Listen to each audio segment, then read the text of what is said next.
Avant de commencer cette histoire, dites-nous d'où vous nous regardez en laissant un commentaire ci-dessous. Si cette vidéo vous plaît, n'oubliez pas de laisser un j'aime et de vous abonner. Passez une merveilleuse journée. Profitez bien de l'histoire. Le cri strident du réveil arracha Amelia Carter à ses rêves à 4h30 du matin, l'extirpant des quelques précieuses heures de sommeil qu'elle parvenait à grappiller entre ses études et son travail. Ses yeux ambrés s'entr'ouvrirent, déjà piquants de fatigue. Mais elle se força à se redresser dans le lit étroit d'une personne qui était le sien depuis l'enfance. La petite chambre qu'elle partageait avec sa jeune sœur était exiguë mais débordée d'amour. Des photos de famille couvraient chaque surface, des manuels de médecine s'empilaient en piles vertigineuses, et les dessins colorés de sa sœur étaient soigneusement scotchés au mur. Le reflet d'Amelia dans le miroir fêlé révélait les ravages de son emploi du temps impitoyable. Sa peau mate et chaude, d'ordinaire rayonnante de santé et de détermination, paraissait terne et stressée. Des cernes sombres marquaient ses yeux expressifs, et ses épais cheveux bouclés étaient torsadés en un chignon désordonné. À 22 ans, elle aurait dû rayonner de jeunesse, mais le poids de ses rêves et la lutte constante pour les atteindre l'avaient vieilli avant l'heure. Elle enfila rapidement son uniforme du café. Une simple blouse blanche et un pantalon sombre portés presque chaque jour depuis 2 ans. Le tissu commençait à s'effilocher, mais elle ne pouvait pas s'offrir de nouveaux vêtements quand chaque centime était consacré à ses frais de scolarité en médecine. Alors qu'elle marchait sur la pointe des pieds dans le petit appartement, elle marqua une pause devant la porte de la chambre de ses parents, entendant les ronflements légers de son père et la respiration douce de sa mère. Ces deux personnes avaient tout sacrifié pour son rêve de devenir médecin, enchaînant les boulots, vendant leurs quelques biens, se privant pour qu'elle puisse avoir ses manuels et payer ses frais de laboratoire. L'air du matin était vif tandis qu'Amelia marchait les 15 pâtés de maison jusqu'au centre-ville, incapable de se payer le ticket de bus. Elle avait fait ce trajet d'innombrables fois, ses pieds connaissant chaque fissure du trottoir, chaque raccourci à travers les ruelles étroites. Le café se trouvait à un angle animé, ses fenêtres brillant déjà d'une lumière chaude alors que les premiers clients se rassemblaient. « Tu es en retard », lança Victor avant même qu'Amelia n'ait noué son tablier. Ses yeux froids la dévisagèrent avec un dédain évident. À 35 ans, Victor Langston était un homme aigri qui semblait prendre plaisir à rendre ses employés misérables, surtout Amelia. Elle avait remarqué comment il lui parlait différemment des autres employés, sa voix dégoulinant de condescendance et d'un préjugé à peine voilé. « En fait, j'ai 3 minutes d'avance », répondit doucement Amelia, vérifiant l'horloge murale. Elle avait appris à tout documenter avec cet homme, sachant qu'il cherchait n'importe quelle excuse pour retenir sur sa paix. Le visage de Victor s'empourpra. « Ne fais pas la maligne avec moi. Au travail, et essaie de ne rien foirer aujourd'hui. » Amelia mordit sa langue et se dirigea vers la machine à expresso, ses mains stables malgré la colère qui bouillonnait dans sa poitrine. Elle endurait la cruauté désinvolte de Victor depuis 2 ans parce qu'elle avait désespérément besoin de cet emploi. Les $300 qu'elle gagnait chaque semaine, combinés à ses gardes à la bibliothèque le week-end, couvraient à peine ses dépenses, mais il maintenait son rêve en vie. Le coup de feu du matin commença, et Amelia se perdit dans le rythme familier des prises de commande, des expressos tirés et du lait moussé. Elle appréciait sincèrement de servir les clients réguliers, le vieil homme qui commandait toujours un simple café noir et partageait des histoires sur sa défunte épouse, la jeune mère qui arrivait épuisée mais parvenait toujours à offrir un sourire reconnaissant, les étudiants qui bachotaient pour leurs examens, tout comme elle. Ces moments de connexion humaine rendaient les longues heures supportables. Vers 11 heures, alors que la foule s'était clairsemée, une femme âgée s'approcha du comptoir, l'air confus et contrarié. Madame Sophia Moretti était une cliente régulière, d'habitude vive comme l'éclair malgré ses 78 ans. Mais aujourd'hui, elle semblait perdue. « Je ne trouve pas mon portefeuille », dit Madame Moretti, sa voix tremblant légèrement. « Je le mets toujours juste ici dans mon sac, mais il a disparu. J'ai dû l'oublier à la maison, mais j'ai déjà commandé mon café et mon scone. » Le cœur d'Amelia se serra pour la vieille dame. « Ne vous inquiétez pas pour ça, Madame Moretti. Ça arrive à tout le monde. C'est la maison qui offre aujourd'hui. »« Non, non, je ne pourrai pas. S'il vous plaît, j'insiste. Et tenez, prenez ce scone aussi. Vous devez garder vos forces. » Amelia emballa la commande habituelle de la femme avec un sourire chaleureux, payant elle-même depuis son pot à pourboire. Les yeux de Madame Moretti s'emplirent de larmes de gratitude. « Vous êtes un ange, ma chère. Merci beaucoup. » Mais leur échange ne passa pas inaperçu.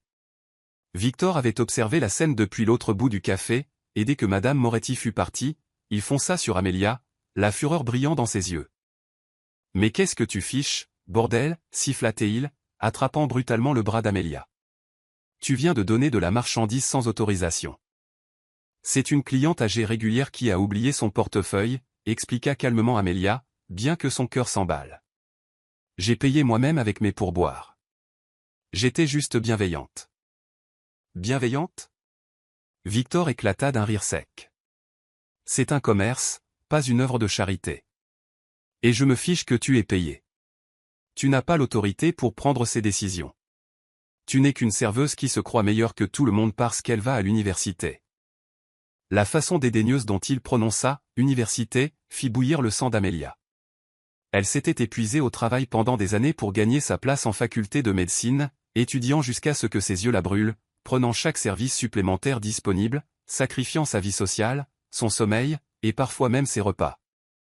Ses rêves n'étaient pas seulement des ambitions personnelles. Ils étaient sa chance de sortir sa famille de la pauvreté et d'aider d'autres personnes comme elle aurait aimé que quelqu'un les aide. J'essayais d'offrir un bon service client, dit Amelia, sa voix stable mais empreinte d'une nouvelle fermeté. Madame Moretti vient ici depuis 3 ans. Elle n'a jamais causé de problème, et elle était sincèrement bouleversée. Parfois, être humain est plus important que de suivre chaque règle à la lettre. Le visage de Victor prit une teinte violette alarmante. C'est toi qui vas me faire la leçon sur la façon de gérer mon affaire? Tu n'es rien d'autre qu'une serveuse avec des délires de grandeur. Tu penses que parce que tu es en médecine, ça te rend spécial? Eh bien, laisse-moi te dire quelque chose. Ça suffit. La voix d'Amelia trancha sa tirade comme une lame. Elle avait atteint son point de rupture après des années de sa cruauté désinvolte et de son manque de respect constant. Je ne suis pas le rien. Je travaille plus dur que n'importe qui dans ce café. Je traite chaque client avec respect, et je n'ai jamais manqué un service ni été en retard. Si traiter une femme âgée avec gentillesse est un motif de sanction dans votre établissement, alors peut-être devez-vous reconsidérer le genre de commerce que vous dirigez. Le café était devenu complètement silencieux. Les autres clients les fixaient, certains ayant sorti leur téléphone pour enregistrer la confrontation. Les mains de Victor tremblaient de rage, et Amelia réalisa qu'elle était enfin allée trop loin. « Tu es viré » cracha-t-il. « Sors de mon café et ne reviens pas. Et n'espère aucune référence de ma part. » Amelia sentit le monde basculer autour d'elle. Ces 2 mots, « tu es viré », la frappèrent comme un coup physique. Ce travail n'était pas seulement un revenu, c'était sa bouée de sauvetage. Sans lui, elle ne pouvait pas payer son dernier versement de frais de scolarité. Sans ce paiement, elle serait renvoyée de la faculté de médecine à seulement 3 mois de son diplôme. Les mains tremblantes, elle détacha son tablier et le posa sur le comptoir. Les autres employés regardaient en silence, choqués, leurs visages reflétant la sympathie et la peur pour leur propre emploi. Amelia se dirigea vers la porte la tête haute, mais à l'instant où elle mit le pied dehors, sa contenance s'effondra complètement. Elle ne fit que 2 pâtés de maison avant que les sanglots ne la submergent. Se réfugiant dans une ruelle, Amelia glissa le long du mur de briques jusqu'à ce qu'elle soit assise sur le béton froid, son corps tout entier secoué par la force de son chagrin. Tout ce pourquoi elle avait travaillé, s'était sacrifié, avait rêvé, tout cela lui glissait entre les doigts parce qu'elle avait fait preuve de gentillesse envers une femme âgée. Les chiffres tourbillonnaient dans sa tête comme un cauchemar. Date limite des frais de scolarité, demain 17h. Montant nécessaire, $8,400. Argent sur son compte, $237.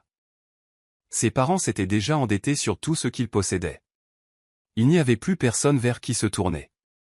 Amelia sortit son téléphone avec des mains qui ne cessaient de trembler, fixant le contact de son père.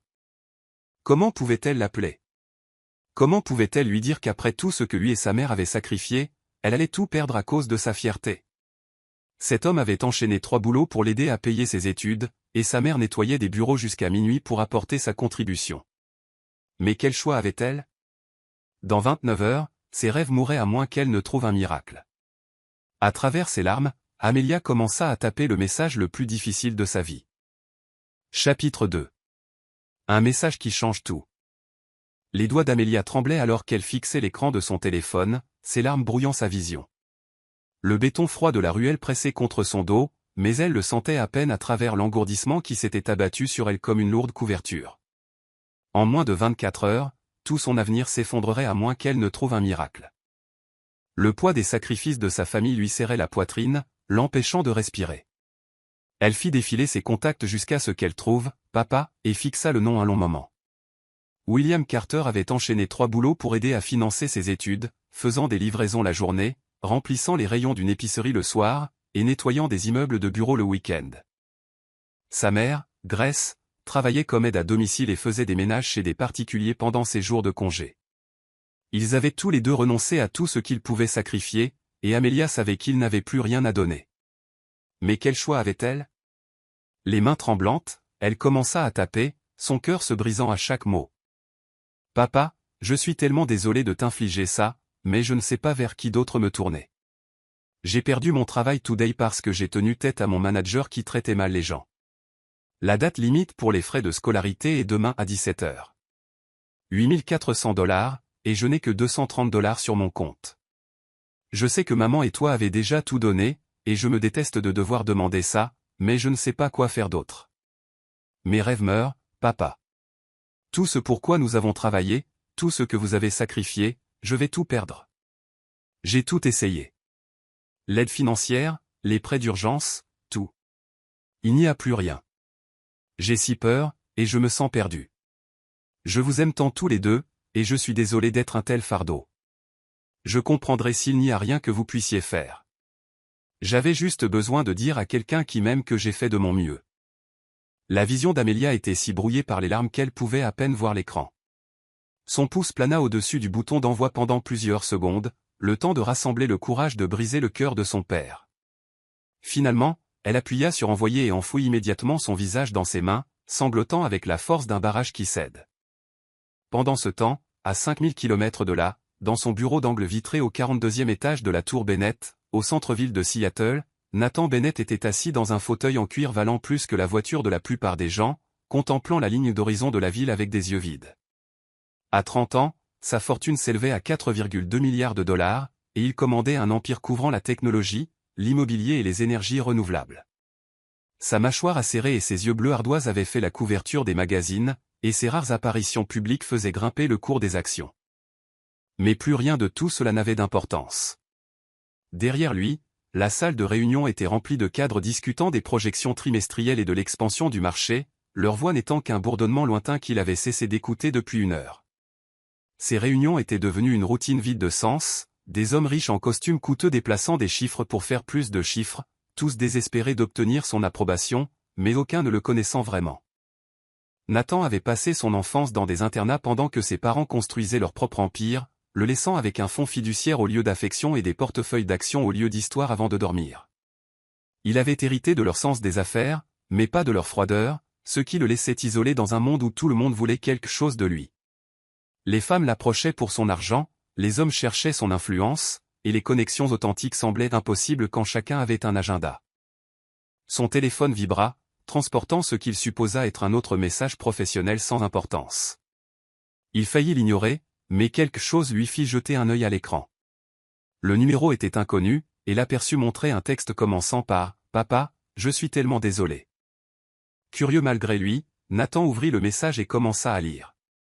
Dès la 2e phrase, son souffle se coupa. À la fin, quelque chose à l'intérieur de sa poitrine s'était largement fêlé. C'était là une honnêteté brute, désespérée, différente de tout ce qu'il avait rencontré dans son monde stérile de jargon d'entreprise et de politesse calculée. Ce n'était pas quelqu'un qui demandait un investissement ou essayait de l'impressionner avec une proposition commerciale.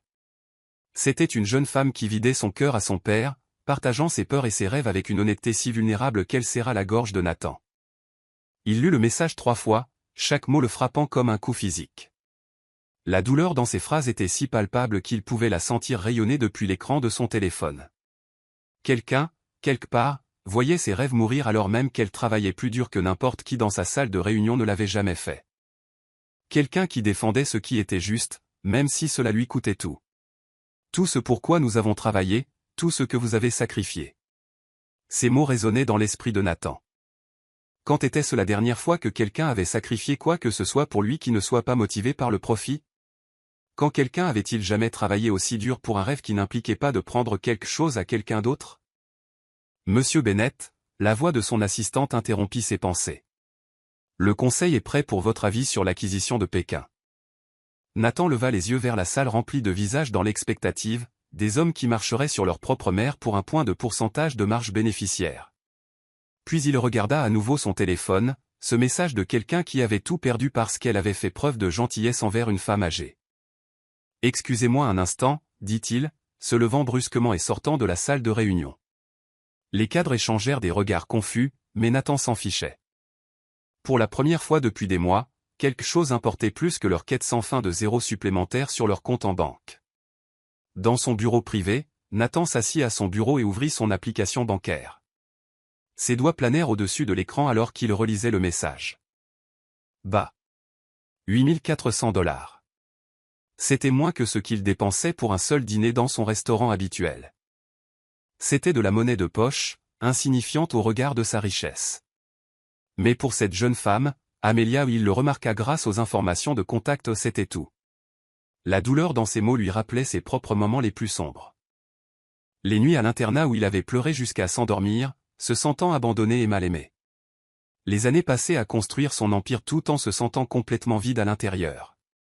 Réussi selon tous les critères, sauf le seul qui comptait. Il s'était dit que la solitude était le prix du succès, mais lire le message d'Amelia lui fit réaliser à quel point il aspirait désespérément au genre d'amour authentique qu'elle décrivait avec sa famille. J'avais juste besoin de dire à quelqu'un qui m'aime que j'ai fait de mon mieux. Quand était-ce la dernière fois que quelqu'un avait aimé Nathan pour qui il était, plutôt que pour ce qu'il pouvait offrir? Quand quelqu'un avait-il jamais été fier de lui simplement parce qu'il avait fait de son mieux? Sans se permettre de trop réfléchir, Nathan initia un virement bancaire. Il tapa les informations de compte d'Amelia, visibles dans la signature de son message, et entra le montant, 8400 $. Puis il marqua une pause, son doigt planant au-dessus du bouton de confirmation. C'était insensé. Il était sur le point d'envoyer de l'argent à une parfaite inconnue sur la base d'un SMS envoyé par erreur. Ses avocats le feraient interner. Son conseil d'administration remettrait en question sa santé mentale. Chaque partie rationnelle de son esprit hurlait que c'était stupide. Mais pour la première fois depuis des années, Nathan n'écoutait pas la partie rationnelle de son esprit. Il écoutait la partie qui reconnaissait quelque chose de pur et d'authentique quand il le voyait. La partie qui était fatiguée de vivre dans un monde où tout avait un prix et rien n'avait de valeur. Il appuya sur « Confirmer ». Le virement partit instantanément, et Nathan ressentit quelque chose qu'il n'avait pas éprouvé depuis plus longtemps qu'il ne pouvait s'en souvenir. Une satisfaction qui n'avait rien à voir avec les marges bénéficiaires ou les rapports trimestriels. Quelque part, les rêves d'une jeune femme étaient sur le point d'être sauvés. Quelqu'un qui méritait de bonnes choses était sur le point de les recevoir, non pas à cause de qui elle connaissait ou de ce qu'elle pouvait offrir en retour, mais simplement parce qu'elle avait besoin d'aide, et qu'il pouvait la lui fournir. Nathan se pencha en arrière dans son fauteuil et regarda à nouveau la ligne d'horizon de la ville. Mais cette fois, elle semblait différente. Les tours de verre et d'acier ne semblaient plus être des monuments à l'isolement, mais des possibilités de connexion.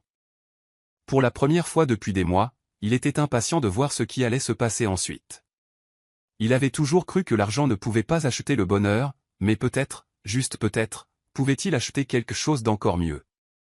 Peut-être pouvait-il acheter de l'espoir pour quelqu'un qui le méritait plus que quiconque il n'avait jamais rencontré. Nathan enregistra le numéro d'Amelia dans son téléphone, bien qu'il se dit qu'il ne l'utiliserait probablement plus jamais. C'était un geste unique, un moment d'impulsion qui s'estomperait dans sa routine de réunion et de fusion, mais au fond de sa poitrine, quelque chose s'était réveillé, quelque chose qui voulait en savoir plus sur la jeune femme qui signait son message avec tant d'amour, qui enchaînait les boulots pour poursuivre un rêve d'aider les autres, qui avait tout perdu parce qu'elle avait fait preuve de gentillesse envers une inconnue.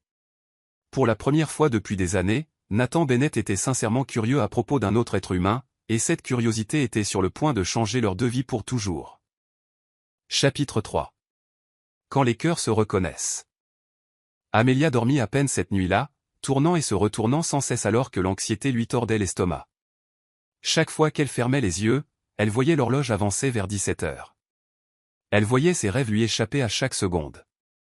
Quand son téléphone vibra à 6h47 du matin avec une notification bancaire, elle faillit l'ignorer ou probablement un autre rappel de son solde pathétiquement bas, mais quelque chose la poussa à vérifier.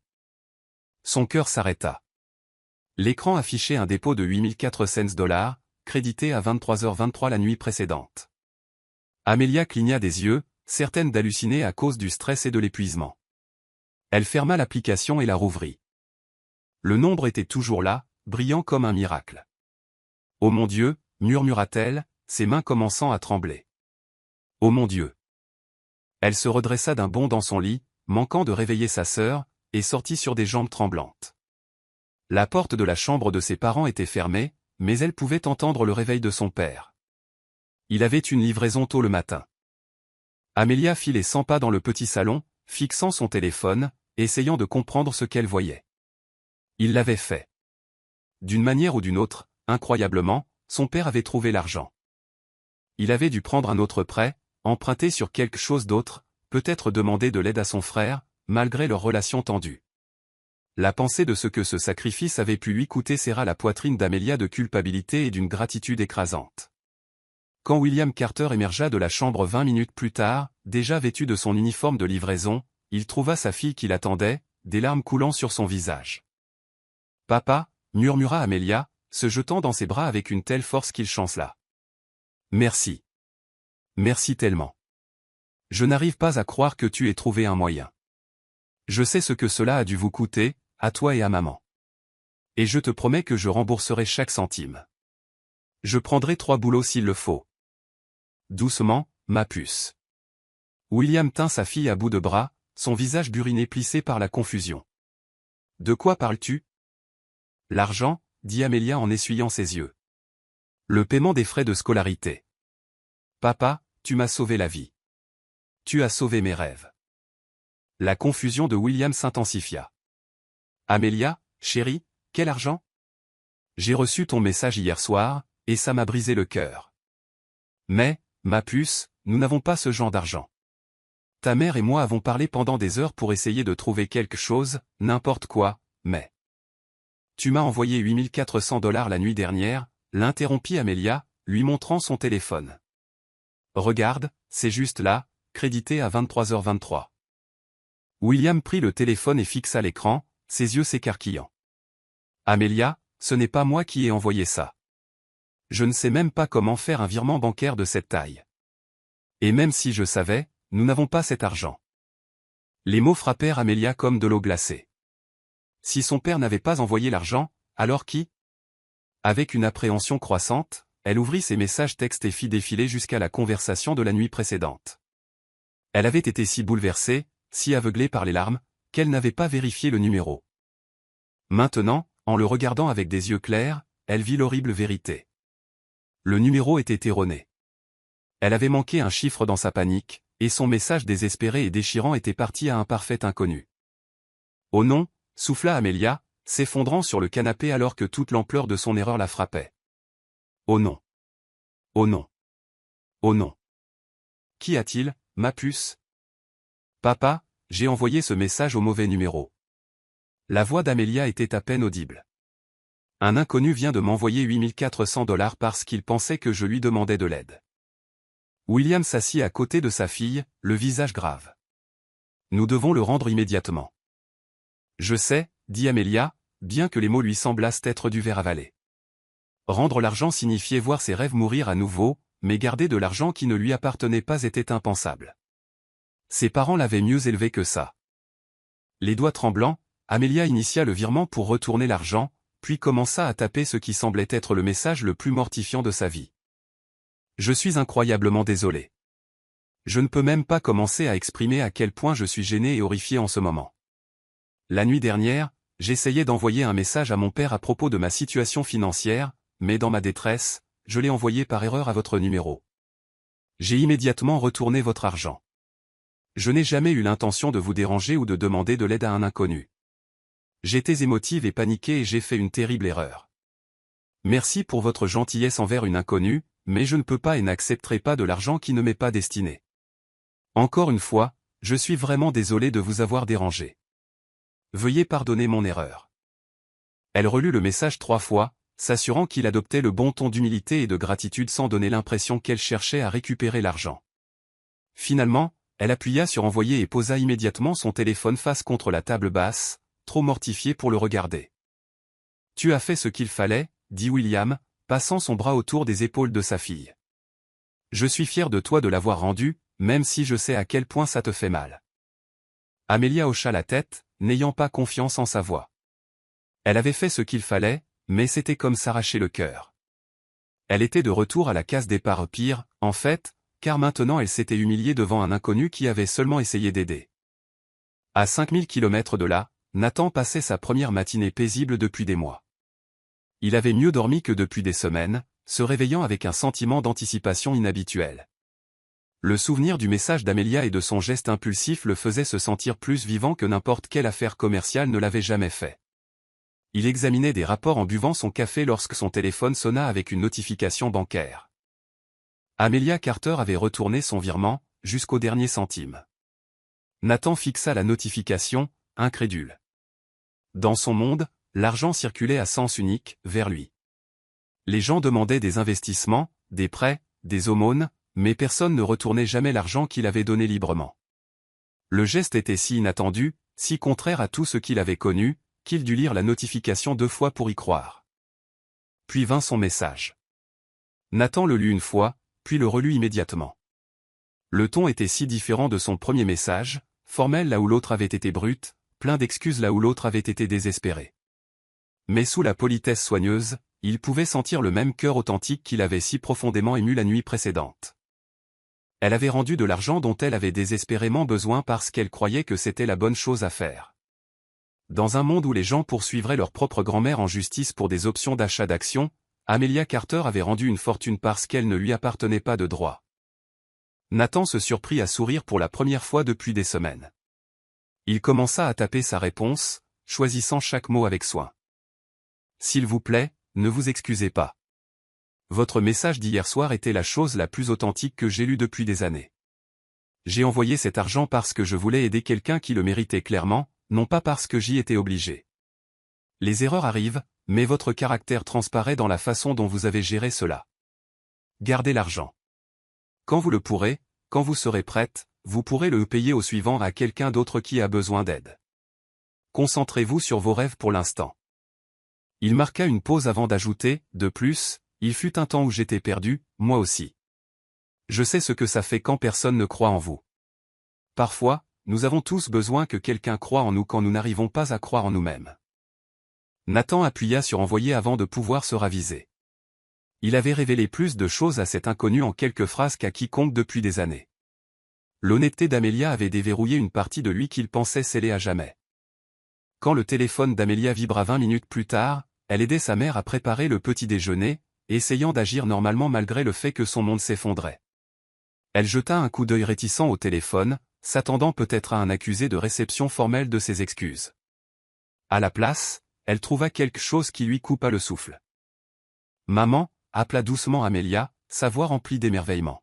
« Tu dois lire ça. » Grace Carter s'essuya les mains sur un torchon et vint lire par-dessus l'épaule de sa fille. À la fin du message, les deux femmes avaient les larmes aux yeux. « Il veut que tu le gardes, » murmura Grace. « Cet inconnu veut que tu gardes l'argent. »« Mais je ne peux pas, » dit Amelia, bien que son cœur s'emballe d'espoir. « Je ne peux pas accepter la charité de quelqu'un que je ne connais même pas. »« Chérie, » dit doucement sa mère. « Parfois, les anges prennent des formes inattendues. Cette personne ne demande rien en retour. Elle veut juste t'aider à réaliser tes rêves. » Amelia relut le message, se concentrant sur la dernière partie. « J'étais perdu, moi aussi. Je sais ce que ça fait quand personne ne croit en vous. » Qui que soit cette personne, elle comprenait la douleur. Elle comprenait ce que c'était que d'être seule et de lutter. Et d'une manière ou d'une autre, à travers son erreur désespérée, elle était entrée en contact avec quelqu'un qui voulait aider, simplement parce qu'il le pouvait.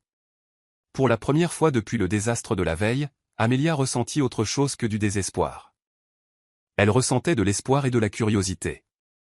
Qui était cette personne mystérieuse qui avait fait preuve d'une si incroyable gentillesse envers une inconnue? Elle commença à taper sa réponse, son cœur battant à chaque mot. « Je ne sais pas quoi dire, sauf merci. Votre gentillesse signifie plus que vous ne l'imaginerez jamais, pas seulement l'argent, mais vos mots. Cela faisait longtemps que quelqu'un ne m'avait pas dit qu'il croyait en moi. Je vous promets de le payer au suivant quand je le pourrai. Et un jour, quand je serai le docteur Amelia Carter, je m'assurerai que votre confiance en moi n'a pas été mal placée. » Elle hésita, puis ajouta, « Puis-je vous demander votre nom? J'aimerais savoir qui est mon ange gardien. » Cette fois, Amelia ne posa pas son téléphone face contre table. Elle le tint dans ses mains, fixant l'écran, attendant une réponse de l'inconnu qui était en train de changer sa vie. Et pour la première fois depuis que tout ce cauchemar avait commencé, elle se surprit à être sincèrement curieuse de savoir ce qui allait se passer ensuite. Chapitre 4. Des âmes en feu. Je m'appelle Nathan, vint la réponse 1 heure plus tard, et vous allez être un médecin incroyable, Amelia. Je le sens. Amelia fixa le simple message, mais quelque chose dans ses mots fit accélérer son pouls d'une manière qu'elle ne pouvait expliquer. Le simple fait de lire son nom sous ses doigts semblait intime. Elle se surprit à se demander à quoi ressemblait sa voix. Quel genre de personne choisissait d'aider une inconnue sans rien attendre en retour? Nathan, tapatait-elle en retour, testant son nom. Merci de croire en moi. Puis-je vous demander ce que vous faites dans la vie? J'ai l'impression que je devrais savoir quelque chose sur la personne qui a sauvé mes rêves. La réponse prit plus de temps cette fois, et Amelia se surprit à vérifier son téléphone toutes les quelques minutes, impatiente de lire sa réponse, d'une manière qui l'étonnait. Je travaille dans la technologie et les investissements. Rien d'aussi significatif que la médecine. Qu'est-ce qui vous a donné envie de devenir médecin? Amelia sourit à cette déviation. Nathan semblait aussi réticent à parler de lui-même qu'il était généreux avec les autres. Elle s'installa dans son lit étroit, ramenant ses genoux contre sa poitrine tandis qu'elle tapait une réponse. Quand j'avais 12 ans, ma grand-mère a eu un AVC. Le médecin aux urgences était cette femme incroyable, le docteur Lopez. Elle était brillante et gentille, et elle m'a tenu la main tout en m'expliquant ce qui se passait avec des mots que je pouvais comprendre. Elle a sauvé la vie de ma grand-mère, mais plus que cela, elle m'a fait me sentir moins effrayée et impuissante. Je veux être cette personne pour la famille de quelqu'un d'autre. C'est magnifique. Votre grand-mère a eu de la chance de vous avoir là.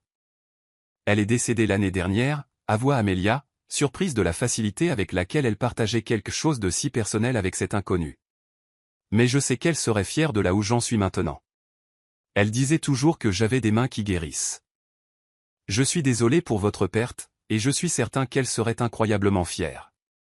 Quelle a été la partie la plus difficile de vos études de médecine? Et c'est ainsi qu'ils commencèrent à parler, à vraiment parler, d'une manière qu'Amelia n'avait connue avec personne depuis des années. Nathan posait des questions réfléchies et donnait des réponses qui montraient qu'il écoutait vraiment. Leur conversation coulait de ses études à son travail, de leur famille à leurs rêves, chaque message construisant un pont entre leurs mondes si différents. C'est comment de travailler dans la technologie, demanda Amelia tard ce premier soir.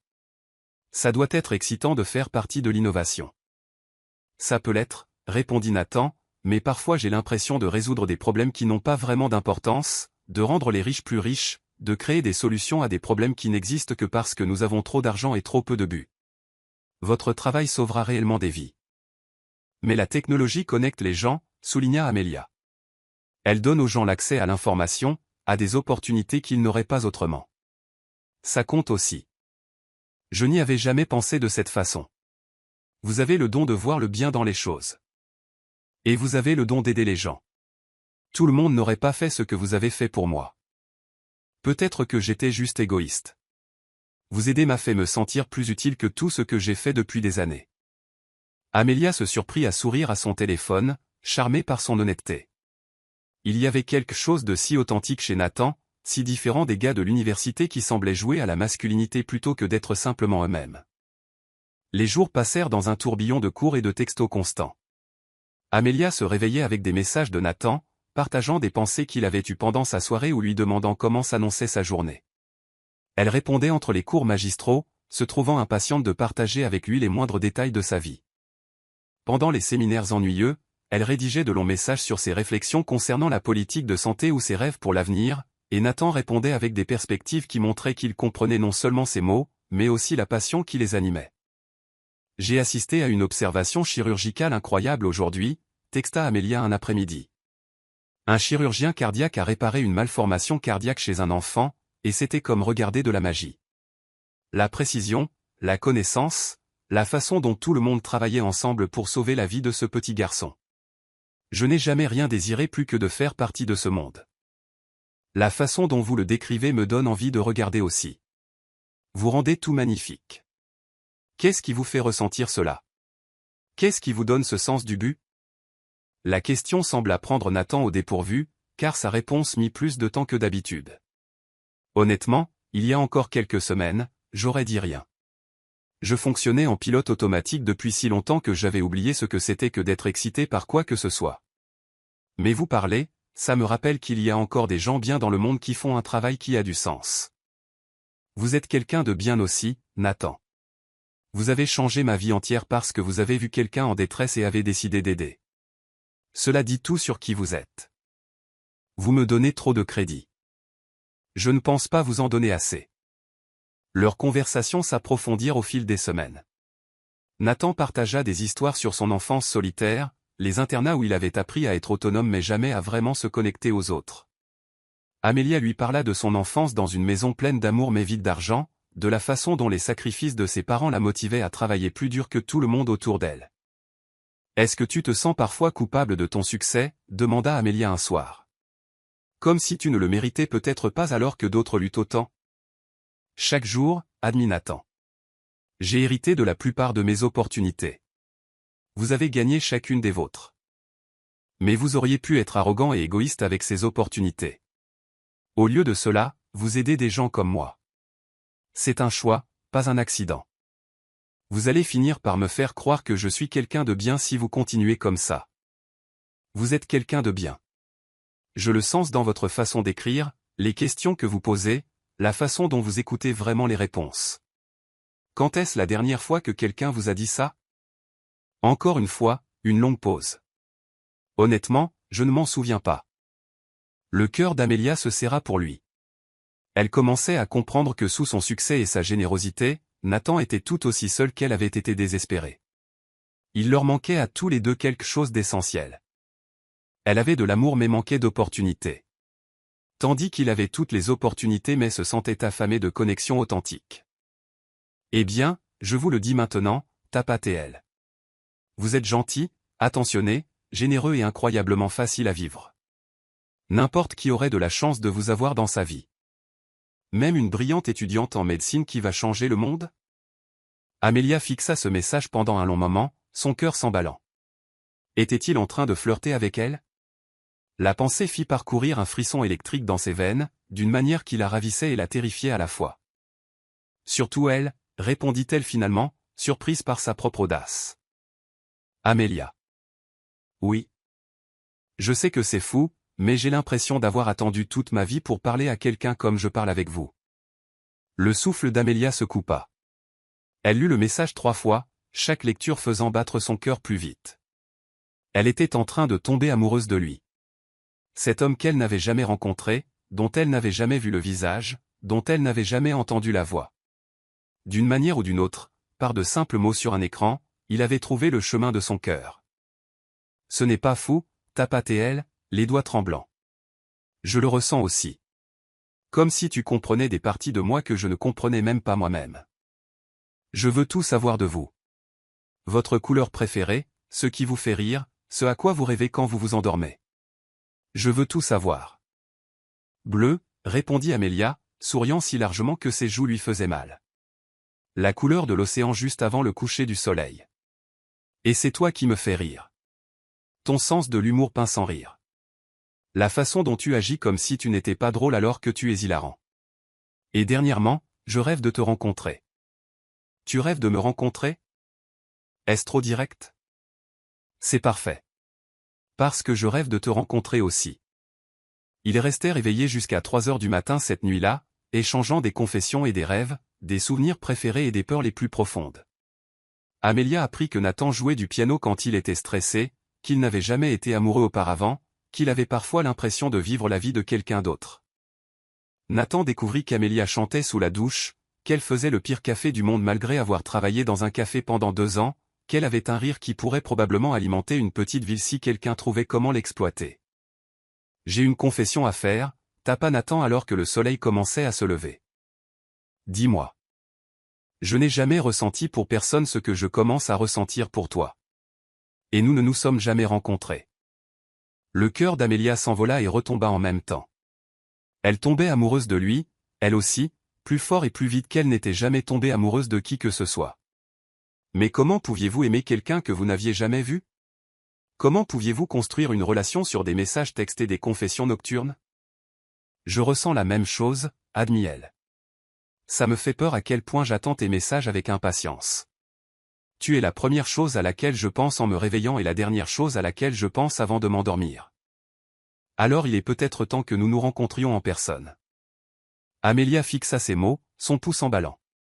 Une partie d'elle voulait désespérément dire oui, mettre enfin un visage sur l'homme qui avait capturé son cœur avec rien d'autre que de la gentillesse et des conversations. Mais une autre partie d'elle était terrifiée. Et si la magie qu'ils avaient trouvée dans leurs mots ne se traduisait pas dans la vraie vie? Et s'il était déçu en la voyant? Et si cette belle connexion qu'ils avaient construite s'effondrait au moment où la réalité s'en mêlerait? Je le veux, tapatait-elle honnêtement, mais j'ai peur. Peur de quoi? De perdre ça. Ce que nous avons en ce moment est parfait. Et si se rencontrer en personne gâchait tout? Amelia, rien ne pourrait gâcher ce que nous avons. Et je pense que tu pourrais être surprise de voir à quel point cela pourrait devenir parfait. Tu veux vraiment me rencontrer? Plus que je n'ai jamais voulu quoi que ce soit. Amelia ferma les yeux et prit une profonde inspiration. L'amour exigeait du courage, et si ses études de médecine lui avaient appris quelque chose, c'était que les choses les plus précieuses dans la vie exigeaient de prendre des risques. D'accord, tapatait-elle. Rencontrons-nous. Vraiment? Vraiment. Mais dans un lieu public. Je suis peut-être en train de tomber amoureuse de toi, mais je ne suis pas stupide. Intelligente et belle. Je suis un homme chanceux. Tu penses que je suis belle, et tu ne m'as jamais vue. Je le sens. C'est dans tout ce que tu écris. Tout ce que tu es. Une beauté comme la tienne vient de l'intérieur. Amelia sentit des larmes lui piquer les yeux, mais pour une fois, c'étaient des larmes de joie plutôt que de désespoir. En quelques semaines, cet homme incroyable était devenu essentiel à son bonheur. Elle était sur le point de rencontrer la personne qui avait sauvé ses rêves et volé son cœur. Elle n'avait aucune idée qu'elle était sur le point de tomber amoureuse de quelqu'un qui changerait non seulement sa situation, mais son monde entier. Chapitre 5. Quand la foudre frappe. Amelia changea de tenue 4 fois avant d'opter pour une simple mais élégante robe bleu marine qui faisait ressortir ses yeux ambrés et épousait parfaitement ses courbes. Elle avait passé 1 heure sur ses cheveux, laissant ses boucles naturelles tomber en vagues douces autour de ses épaules, et avait appliqué juste assez de maquillage pour souligner ses traits sans paraître trop apprêtés. Ses mains tremblaient alors qu'elle appliquait une dernière touche de gloss. Rendez-vous au Rosé Café à 14 heures, avait texté Nathan ce matin-là. Je serai le gars nerveux dans le coin, vérifiant probablement mon téléphone toutes les 30 secondes. Comment te reconnaîtrais-je, avait répondu Amelia, son estomac faisant des loopings. Tu le sauras. Et étrangement, elle le croyait. Le café que Nathan avait choisi se trouvait dans le quartier des Arts, un endroit confortable avec des murs en briques apparentes, des œuvres d'art locales et une atmosphère qui invitait aux longues conversations. Amelia arriva avec 15 minutes d'avance, son pouls martelant alors qu'elle balayait l'espace du regard. Quelques couples étaient assis à de petites tables, une femme avec un ordinateur portable travaillait dans un coin, et un homme âgé lisait un journal près de la fenêtre. Mais pas de Nathan. Amelia commanda un latte qu'elle était trop nerveuse pour boire, et prit une table près de la fenêtre, vérifiant son téléphone de manière obsessionnelle. Et s'il ne venait pas? S'il avait changé d'avis? Et si tout cela n'avait été qu'une blague élaborée? À 14 heures précises, la porte du café s'ouvrit, et le monde entier d'Amelia bascula. L'homme qui entra ne ressemblait en rien à ce qu'elle avait imaginé, et pourtant, il était exactement celui qu'elle avait espéré. Il était grand, probablement 1,88 m, avec de larges épaules qui remplissaient parfaitement son pull gris anthracite. Ses cheveux sombres étaient légèrement ébouriffés, comme s'il y avait passé nerveusement les doigts. Et quand il s'est tourné pour balayer le café du regard, Amelia a vu les yeux bleus ardoises qu'elle avait si souvent imaginés. Mais c'était plus que sa beauté physique qui lui coupait le souffle. C'était sa façon de se mouvoir avec une confiance tranquille, la manière dont son regard parcourait la pièce avec intelligence et prudence, la façon dont sa bouche s'incurvait en un soupçon de sourire lorsque leurs yeux se sont rencontrés à travers l'espace bondé. Nathan se figea à l'instant où il la vit. Toute pensée rationnelle quitta son esprit alors qu'il contemplait la vision assise près de la fenêtre. Une peau mate et chaude qui semblait luire sous le soleil de l'après-midi, des yeux comme de l'ambre chaud qui contenaient de l'intelligence, de la gentillesse, et quelque chose qui lui serra la poitrine de désir. Son sourire était radieux, illuminant tout son visage et lui faisant oublier pourquoi il avait passé 30 ans à penser qu'il comprenait ce que signifiait la beauté. Pendant plusieurs battements de cœur, ils se sont simplement regardés à travers le café, l'espace entre crépitant d'électricité. Amelia avait l'impression de se noyer dans ses yeux bleus, et Nathan se sentait comme s'il avait été frappé par la foudre. Finalement, Nathan s'avança vers sa table, ses pas délibérés, mais son pouce emballant comme celui d'un adolescent. Amelia se leva à son approche, et lorsqu'ils furent enfin face à face, l'intensité de leur connexion était presque écrasante. « Amelia » dit Nathan, et sa voix était exactement ce qu'elle avait imaginé, profonde, chaude, avec juste une pointe de rudesse qui lui fit frissonner la peau. « Nathan » souffla-t-elle, et la façon dont son nom sonnait sur ses lèvres fit déferler quelque chose de primal dans sa poitrine. Pendant un instant, ils restèrent là, se buvant du regard. Amelia devait pencher la tête en arrière pour croiser ses yeux, et Nathan se surprit à lutter contre l'envie de tendre la main et de toucher son visage pour s'assurer qu'elle était réelle. « Vous » commença Nathan, puis s'arrêta, secouant la tête avec un petit rire. « Vous êtes encore plus belle que je ne l'imaginais. » Amelia sentit la chaleur lui monter aux joues. « Vous dites ça comme si vous m'imaginiez souvent. »« Tous les jours » admit Nathan sans hésitation. « Absolument tous les jours. » L'honnêteté dans sa voix fit vaciller les genoux d'Amelia. Ils restèrent là un autre long moment, perdus dans les yeux l'un de l'autre, jusqu'à ce qu'Amelia finisse par rire, un son comme une musique qui fit sauter plusieurs battements au cœur de Nathan. « On devrait peut-être s'asseoir avant de faire une scène, suggéra-t-elle, bien qu'une partie d'elle veuille rester debout, assez près pour compter les éclats d'argent dans ses yeux. « Oui, bien sûr, dit Nathan, s'empressant de tirer sa chaise. Le geste simple était si naturel, si chevaleresque, qu'Amelia sentit un autre morceau de son cœur basculer entre ses mains. Lorsqu'ils furent assis l'un en face de l'autre, Nathan attrapa son café et renversa aussitôt le distributeur de sucre, envoyant des granules blancs s'éparpiller sur la table. « Belle entrée en matière » marmonna-t-il, ses joues rougissant alors qu'il essayait de nettoyer le désordre. Amelia rit à nouveau, le son faisant valoir chaque seconde d'embarras de la maladresse de Nathan. « Vous savez, pour un magnate de la tech milliardaire, vous êtes étonnamment humain. » La main de Nathan s'immobilisa. « Milliardaire. J'ai peut-être fait une recherche Google sur vous, admit Amelia, ses propres joues s'empourprant. Nathan Bennett, PDG de Bennett Enterprises. Je dois dire que votre page Wikipédia ne vous rend pas justice. Vous avez fait des recherches sur moi. » La voix de Nathan contenait un mélange d'amusement et d'autre chose. De la vulnérabilité, peut-être même de la peur. « N'ayez pas l'air si inquiet, dit doucement Amelia.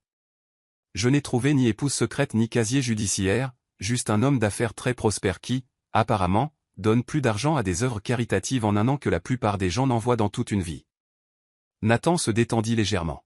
« J'avais peur que vous découvriez mon obsession pour les terribles émissions de télé-réalité. »« Oh, ça, ce n'est pas sur Wikipédia, taquina Amelia. »« Quel est votre plaisir coupable ? Bachelor in Paradise ? Real Housewives ? Les concours de pâtisserie ?» avoua Nathan avec un sourire penaud. « Je suis incapable de cuisiner quoi que ce soit de plus compliqué que des céréales, mais je peux tout vous dire sur la bonne technique pour tempérer le chocolat. » Amelia éclata de rire, et Nathan eut l'impression d'avoir gagné au loto rien qu'en entendant ce son. « C'est adorable. Je n'aurais jamais deviné. Et vous ? Des addictions cachées que je devrais connaître ? Les dramas coréens, confessa Amelia. J'ai pleuré pour des personnages de fiction plus de fois que je ne peux les compter. Ma sœur pense que je suis folle. Vous avez une sœur ? Zoé. Elle a 17 ans et elle est environ 1000 fois plus cool que je ne le serai jamais. Elle veut devenir réalisatrice. Le visage d'Amelia s'illumina lorsqu'elle parla de sa famille, et Nathan se surprit à tomber encore plus profondément dans ses yeux chauds. Parlez-moi d'elle, dit Nathan en s'installant dans sa chaise. Parlez-moi de tous. Et Amelia le fit. Elle lui parla des rêves et du caractère de Zoé, des 3 emplois de son père et de son optimisme à toute épreuve, de la force de sa mère et de sa capacité infinie à aimer. Nathan écouta chaque mot, posant des questions qui montraient qu'il se souciait réellement des gens qui comptaient pour Amelia. En retour, Nathan partagea des histoires qu'il n'avait jamais racontées à personne, sur la solitude de son enfance, le poids des attentes, la façon dont le succès l'avait isolé des relations authentiques. Amelia écouta sans jugement, ses yeux pleins de compréhension et de quelque chose qui ressemblait à de l'affection. Vous savez ce qui est drôle, dit Amelia après que Nathan eut fini de lui raconter sa première réunion de conseil désastreuse à 18 ans. Quand je faisais des recherches sur vous, je n'arrêtais pas de penser à quel point vous deviez être intimidant en personne. Puissant. Impérieux. Probablement un peu effrayant. Et maintenant? Amelia étudia son visage, les rides du rire au coin de ses yeux, la façon dont il écoutait de tout son corps, la douceur avec laquelle il avait nettoyé son sucre renversé sans faire d'histoire. Maintenant, je pense que vous êtes juste un homme qui a appris à être fort parce qu'il le devait, mais qui est en fait incroyablement gentil sous tout ce pouvoir. Nathan sentit quelque chose se fendre dans sa poitrine. Amelia. Quoi? J'ai besoin que vous sachiez quelque chose. Nathan se pencha en avant, sa voix baissant jusqu'à devenir presque intime. Je suis sorti avec des femmes qui voulaient mon argent, des femmes qui voulaient mes relations, des femmes qui voulaient être vues avec moi pour le statut, mais personne ne m'a jamais regardé comme vous me regardez en ce moment. Comment est-ce que je vous regarde? Comme si vous me voyiez. Le vrai moi. Pas la version publique ou le personnage d'affaires. Juste moi. Amelia tendit la main à travers la table sans réfléchir, couvrant la sienne. Au moment où leur peau se toucha, l'électricité parcourut leurs deux bras, et Nathan tourna sa main paume vers le haut pour entrelacer leurs doigts. Je vous vois, dit doucement Amelia. Je vous vois depuis des semaines, Nathan. Dans chaque message, chaque conversation, chaque moment de gentillesse que vous m'avez montré. L'homme assis en face de moi est exactement celui que je pensais que vous seriez. Nathan leva leurs mains jointes et déposa un léger baiser sur les jointures d'Amelia, ses yeux ne quittant jamais les siens. Le geste était si tendre, si intime, qu'Amelia sentit des larmes lui piquer les yeux. Je veux tout savoir de vous, dit Nathan contre sa peau. Chaque rêve, chaque peur, chaque moment qui a fait de vous qui vous êtes. Nous avons le temps, murmura Amelia, bien qu'une partie d'elle veuille tout lui dire tout de suite, veuille déverser toute son âme sur cette petite table de café. Vraiment, demanda Nathan, son pouce traçant des motifs sur sa paume. Parce que maintenant, j'ai l'impression d'avoir attendu toute ma vie pour vous rencontrer, et quelques heures ne sont pas suffisantes. Amelia sentit son cœur s'emballer face à l'intensité de sa voix. Qu'est-ce que vous essayez de dire? Je dis que je ne veux pas que cet après-midi se termine. Je veux vous emmener dîner, et peut-être ensuite marcher à travers la ville jusqu'à ce que le soleil se lève. Je veux vous montrer mes endroits préférés et entendre parler des vôtres. Je veux savoir si vous êtes aussi incroyable en personne que vous l'êtes par message. Et si je le suis? Le sourire de Nathan était doux, mais contenait des promesses qui firent battre le pouls d'Amelia. Alors je vais tomber complètement et irrévocablement amoureux de vous, Amelia. Point Amelia, souffla-t-elle, mais elle ne savait pas comment finir cette phrase. Parce qu'en regardant dans ses yeux, en sentant la chaleur de sa main dans la sienne, elle réalisa qu'elle était déjà à mi-chemin elle-même. C'est trop, demanda Nathan, lisant l'expression bouleversée sur son visage. Non, dit rapidement Amelia. Pas trop. Juste. Inattendu. Je suis venu ici en pensant que je rencontrais un ami. Quelqu'un qui m'avait aidé à sortir d'une situation difficile. Et maintenant? Amelia regarda leurs mains jointes, la façon dont il la regardait avec une telle intensité, la façon dont tout son corps vibrait de conscience de lui. Maintenant, je pense que je pourrais être dans de sérieux ennuis. Le meilleur genre d'ennui. Amelia croisa son regard et sourit. Sa décision prise. Le meilleur genre, en effet. Oui pour le dîner. Oui pour la marche à travers la ville. Oui à tout. Le sourire de Nathan en réponse fut assez brillant pour alimenter tout le café. Alors, commençons notre éternité. Chapitre 6, Tomber dans l'éternité. Leur premier rendez-vous dura 14 heures. Nathan emmena Amelia dîner dans un petit restaurant italien niché dans un quartier calme, le genre d'endroit avec des nappes à carreaux et des bouteilles de vin couvertes de cire de bougie. Ils parlèrent pendant 3 plats et 2 bouteilles de vin, leur conversation coulant aussi naturellement que s'ils se connaissaient depuis des années. Amelia lui raconta son premier jour à la faculté de médecine, comment elle avait été si nerveuse qu'elle avait vomi sur le parking.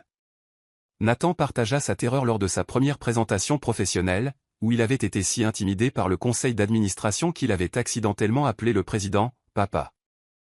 Après le dîner, ils marchèrent main dans les rues de la ville, s'arrêtant pour écouter les musiciens de rue et faire du lèche-vitrine devant les boutiques fermées. Quand Amelia frissonna dans l'air frais du soir, Nathan retira immédiatement sa veste et l'enveloppa autour de ses épaules. Le geste était simple, mais l'attention délicate à son confort fit battre le pouls d'Amelia. « Tu n'as pas à prendre soin de moi, dit-elle doucement alors qu'il faisait une pause sous un lampadaire. « Je veux le faire, répondit Nathan en ajustant la veste autour d'elle. Je n'ai jamais voulu prendre soin de quelqu'un comme je veux prendre soin de toi. Ils se retrouvèrent au bord de l'eau alors que le soleil commençait à se lever, assis sur un banc surplombant le port. Amelia était blottie contre Nathan, son bras autour de ses épaules, tous deux épuisés mais réticents à laisser la nuit se terminer. Je devrais probablement rentrer chez moi, murmura Amelia contre sa poitrine, bien qu'elle ne fît aucun mouvement pour partir. Probablement, acquiesça Nathan en déposant un baiser sur le sommet de sa tête. Mais je ne veux pas que tu partes. Qu'est-ce que tu veux? Nathan resta silencieux un long moment, ses doigts traçant des motifs paresseux sur son bras. Je veux passer chaque jour à mieux te connaître.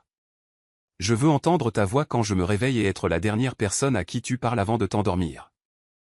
Je veux te regarder devenir l'incroyable médecin que je sais que tu vas être. Amelia pencha la tête pour le regarder, surprise par l'intensité de sa voix. Nathan. Je sais que c'est fou, dit-il rapidement. Nous venons de nous rencontrer en personne aujourd'hui. Mais, Amelia, je n'ai jamais rien ressenti de tel auparavant. Être avec toi, c'est comme rentrer à la maison. Amelia tendit la main pour toucher son visage, son pouce traçant la ligne de sa mâchoire. Ce n'est pas fou. Je le ressens aussi. Quand Nathan la ramena finalement chez elle dans une élégante voiture noire qui coûtait probablement plus cher que la maison de ses parents, Amelia se surprit à être réticente à sortir. Ils restèrent assis dans l'allée pendant encore 1 heure, parlant et riant, jusqu'à ce que la lumière de la chambre de ses parents s'allume. « Je devrais y aller, » dit Amelia, bien que sa main soit toujours dans la sienne. « Quand puis-je te revoir ?» demanda Nathan.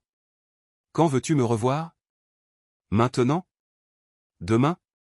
Chaque jour pour le reste de ma vie ? » Amelia rit, mais son cœur s'emballait. « J'ai cours demain. Pathologie avancée à 9 heures. Laboratoire de compétences cliniques à 14 heures. À quelle heure se termine ton dernier cours ? 16h30, je viendrai te chercher à 16h30. Amelia le dévisagea. Nathan, tu ne peux pas simplement réorganiser tout ton emploi du temps autour du mien.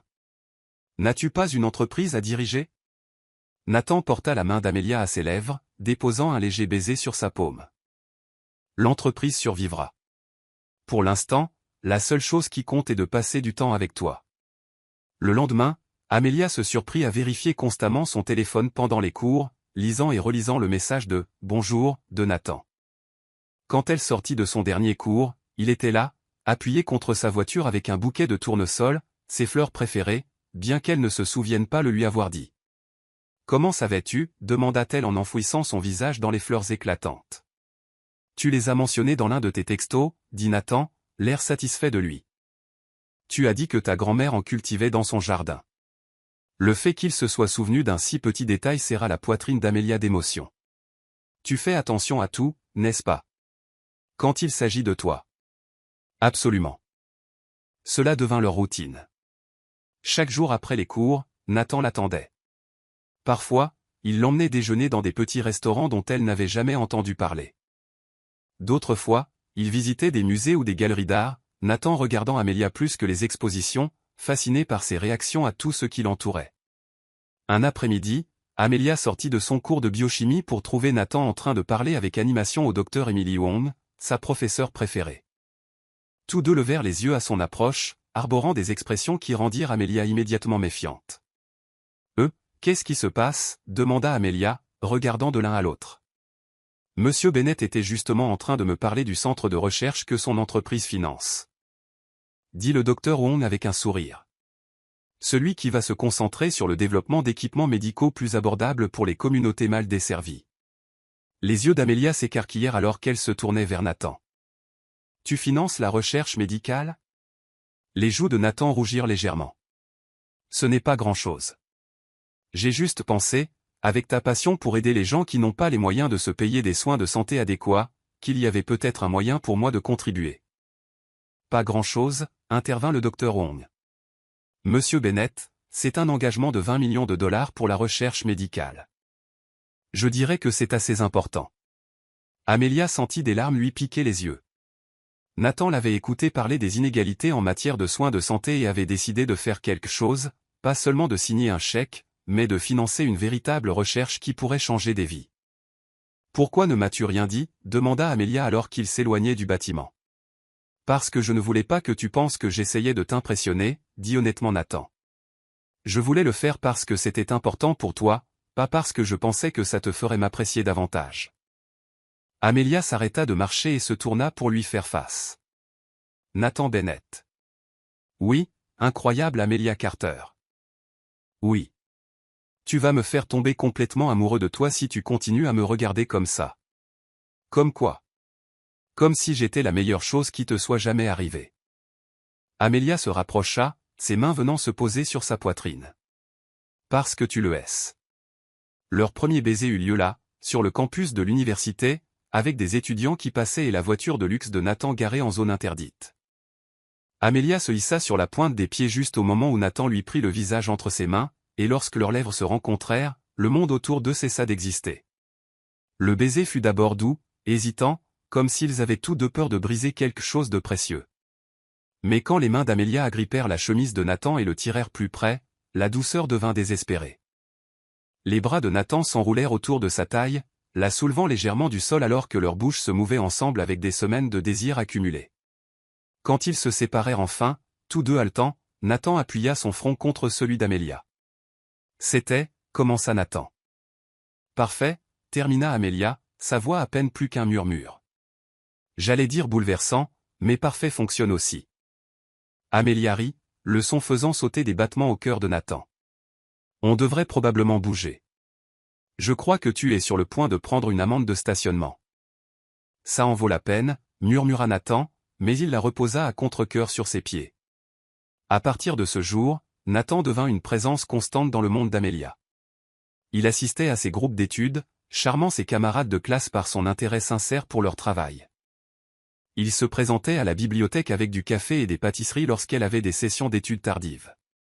Il la convainquit même de le laisser la conduire à son travail du week-end à la clinique du campus, prétextant qu'il avait des réunions d'affaires dans le quartier, bien qu'Amelia soupçonne qu'il réorganisait tout son emploi du temps autour du sien. « Tu sais, tu n'es pas obligé de faire ça, » dit Amelia un soir alors que Nathan l'aidait à organiser ses notes pour un examen à venir. « Je me débrouillais très bien pour étudier avant que tu n'arrives. »« Mais tu n'as plus à te débrouiller seul, » répondit Nathan en levant les yeux de la pile de fiches qu'il lui préparait. « Laisse-moi t'aider.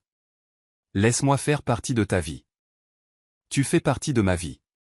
La plus grande partie, pour être honnête. » Nathan sourit, l'expression douce et pleine d'émerveillement. « Vraiment ? Vraiment, Nathan. Je pense à toi constamment. Quand je suis en classe, j'imagine te raconter ce que j'ai appris. Quand quelque chose de drôle arrive, tu es la première personne avec qui je veux le partager.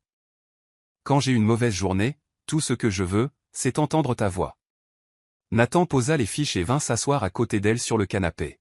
« Amelia, il y a quelque chose que je dois te dire. »« Quoi ?» demanda-t-elle, alarmée par son ton sérieux. « Je suis en train de tomber amoureux de toi. »« Non, ce n'est pas ça. » Nathan prit ses mains dans les siennes. « Je suis déjà tombé complètement, irrévocablement, embarrassamment amoureux de toi. » Amelia sentit son cœur s'arrêter, puis repartir à double vitesse. « Nathan. Je sais que c'est rapide, et je sais que nous ne sortons pas ensemble depuis très longtemps, mais je ne peux plus prétendre que c'est juste une relation occasionnelle pour moi. C'est toi, Amelia. Tu es tout ce que je ne savais pas que je cherchais. » Amelia étudia son visage, ne voyant rien d'autre que de l'honnêteté et de la vulnérabilité dans ses yeux bleus ardoise. « Tu veux savoir quelque chose ? » « Quoi ? » J'étais déjà en train de planifier comment te dire que je t'aime aussi. Le sourire de Nathan fut brillant, transformant tout son visage. Vraiment ? Vraiment. J'aime comment tu écoutes mes rêves comme s'ils comptaient. J'aime comment tu te souviens de chaque petite chose que je te dis. J'aime comment tu me fais sentir comme la personne la plus importante au monde. Amelia se rapprocha, sa voix baissant jusqu'à un murmure. Je t'aime, Nathan Bennett. Tout de toi. Cette fois, quand ils s'embrassèrent, ce fut avec l'intensité désespérée de deux personnes qui avaient trouvé quelque chose de précieux et n'avaient aucune intention de le laisser partir. Les mains de Nathan s'emmêlèrent dans les cheveux d'Amelia alors qu'elle fondait contre lui, tous deux déversant des mois de désir et d'amour nouvellement trouvés dans la connexion entre eux. Quand ils se séparèrent enfin, tous deux essoufflés et légèrement hébétés, Amelia posa sa tête sur l'épaule de Nathan. « Alors, que se passe-t-il maintenant » demanda-t-elle. Les bras de Nathan se resserrèrent autour d'elle. « Maintenant, nous construisons quelque chose de beau ensemble. Même si nos mondes sont si différents. Surtout parce qu'ils sont différents. Tu me donnes envie d'être meilleure, Amelia. Tu me donnes envie d'utiliser ce que j'ai pour aider les gens, pour faire une différence. Et peut-être que je peux te donner les ressources pour aider encore plus de gens que tu ne l'as jamais imaginé. » Amelia pencha la tête pour le regarder. « Nous le faisons vraiment, n'est-ce pas ? Tomber amoureux, malgré la logique et la raison. »« Nous le faisons vraiment, » confirma Nathan en déposant un baiser sur sa tempe. « Et je n'ai jamais été plus certain de quoi que ce soit dans ma vie. » Dehors, la neige commença à tomber, couvrant la ville d'un manteau blanc. Mais à l'intérieur du petit appartement d'Amelia, enveloppée dans les bras de Nathan, avec le goût de leur promesse encore sur ses lèvres, Amelia ne s'était jamais sentie aussi au chaud ou autant chez elle. Elle était amoureuse d'un milliardaire qui la regardait comme si elle valait plus que tout son argent réuni. Et pour la première fois de sa vie, elle croyait vraiment aux fins heureuses. Chapitre 7, le baiser qui embrasse tout. 3 semaines après leur premier « Je t'aime », Amelia et Nathan étaient tombés dans un rythme de moments volés et de regards brûlants. Nathan arrivait à son appartement la plupart des soirs avec des plats à emporter du restaurant qui avaient attiré son attention, et ils étalaient des manuels et des récipients de nourriture sur une petite table basse, étudiant et mangeant, tandis que leurs jambes s'en mêlaient sur le canapé. Mais la tension entre eux devenait impossible à ignorer. Elle couvait sous chaque contact désinvolte, chaque rire partagé, chaque moment où leurs yeux se croisaient dans une pièce bondée. La main de Nathan s'attardait lorsqu'il l'aidait à mettre son manteau. Amelia se surprenait à fixer sa bouche quand il parlait, se demandant ce que cela ferait de l'embrasser sans la retenue prudente qu'ils avaient maintenue. Ils étaient tous les deux prudents, si respectueux des limites qu'aucun n'avait explicitement fixées, mais la distance prudente commençait à ressembler à de la torture. Un vendredi soir de fin octobre, Nathan vint chercher Amelia à son dernier cours avec un sourire mystérieux et un refus de lui dire où ils allaient. « Fais-moi confiance », dit-il en ouvrant la portière passager avec cérémonie. « Je veux te montrer quelque chose. » Amelia avait appris à aimer les surprises de Nathan. Au cours du mois précédent, il l'avait emmenée à des expositions privées de musées, des pique-niques surprises dans des parcs cachés, et même une fois à un cours de cuisine privé, où ils avaient ri aux larmes en échouant spectaculairement à faire des pâtes à partir de rien. Cette fois, il les conduisit hors de la ville jusqu'à une route sinueuse qui menait dans les collines. Plus ils montaient, plus la curiosité d'Amelia grandissait, surtout quand Nathan s'engagea dans ce qui semblait être une allée privée marquée seulement par un panneau élégant mais discret indiquant « Observatoire Starlight ». « Nathan, qu'est-ce que c'est que cet endroit » demanda Amelia alors qu'ils montaient une allée bordée d'arbres. « Quelque chose que je pensais que tu apprécierais » dit Nathan, ses yeux brillants d'anticipation. « Tu as mentionné une fois que tu avais l'habitude d'observer les étoiles avec ta grand-mère. » Le souffle d'Amelia se coupa. Elle avait mentionné cela des semaines auparavant dans l'une de leurs conversations par texto tard dans la nuit. Sa grand-mère lui avait appris à identifier les constellations depuis leur minuscule jardin, lui racontant les mythes derrière chaque motif d'étoile. L'observatoire se dressait au sommet de la colline comme quelque chose sorti d'un conte de fées, un bâtiment élégant avec un dôme de cuivre qui luisait sous le soleil couchant. Nathan la conduisit à travers des portes qui s'ouvraient sur ce qui semblait être une plateforme d'observation privée, complète avec des télescopes de qualité professionnelle et des coins salons confortables. Nathan, souffla Amelia, tournant lentement sur elle-même pour tout embrasser du regard. C'est incroyable. Comment as-tu ? J'ai peut-être fait un don au département d'astronomie en échange d'un accès privé ce soir, dit Nathan, l'air légèrement embarrassé. Le conservateur est un de mes amis de fac. Je pensais. Je voulais te donner quelque chose qui soit lié à tes souvenirs avec ta grand-mère. Amelia sentit des larmes lui piquer les yeux. Dans un monde où Nathan aurait pu lui offrir des bijoux coûteux ou des voyages somptueux, il avait choisi de lui offrir quelque chose qui honorait ses souvenirs les plus précieux. C'était si attentionné, si parfaitement Nathan, qu'elle sentit son cœur se dilater au point de penser qu'il pourrait éclater.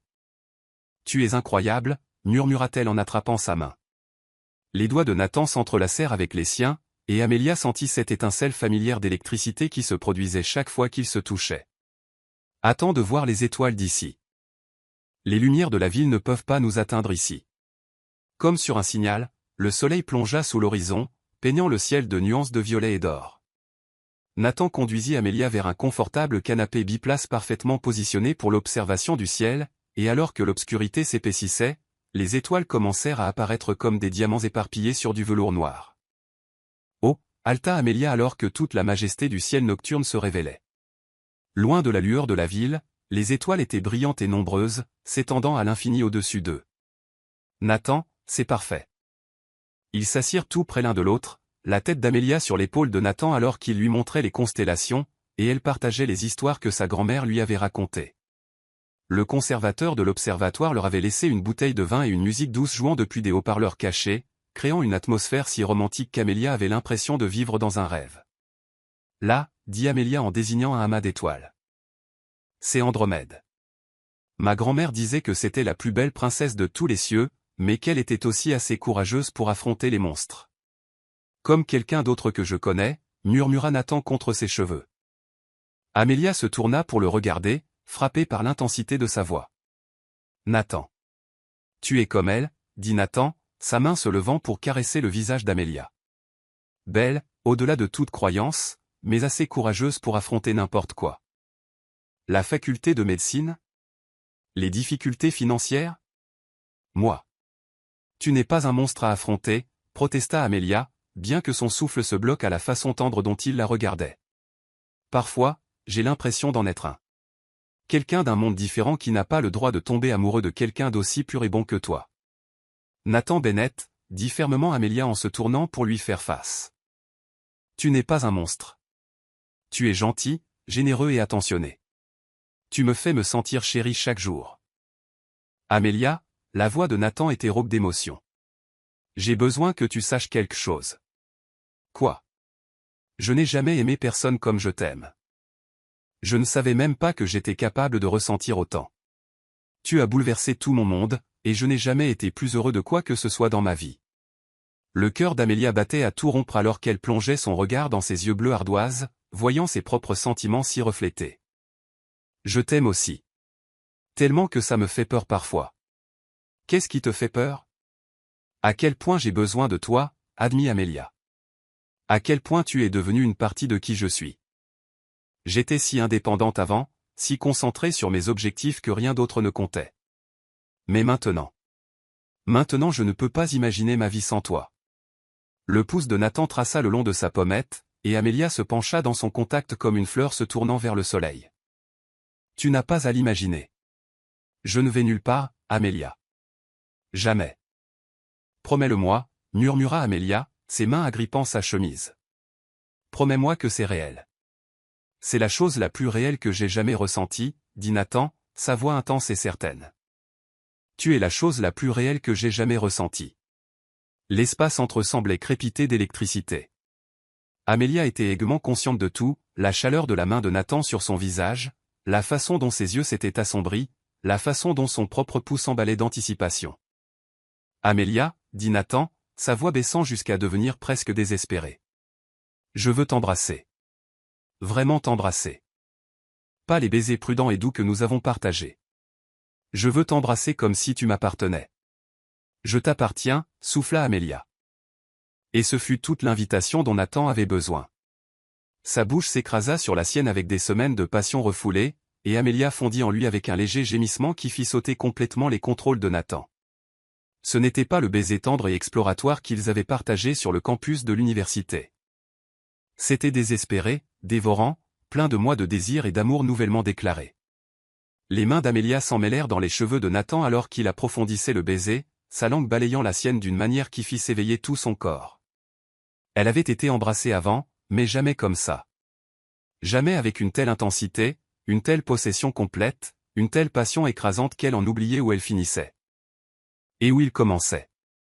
Les mains de Nathan parcoururent son dos, la tirant plus près jusqu'à ce qu'elle soit pratiquement sur ses genoux, tous deux respirant difficilement contre la bouche de l'autre. Quand les dents d'Amelia attrapèrent sa lèvre inférieure, Nathan grogna au fond de sa gorge, le son envoyant du feu dans ses veines. Mon Dieu! Amelia, haleta Nathan contre sa bouche. As-tu la moindre idée de ce que tu me fais?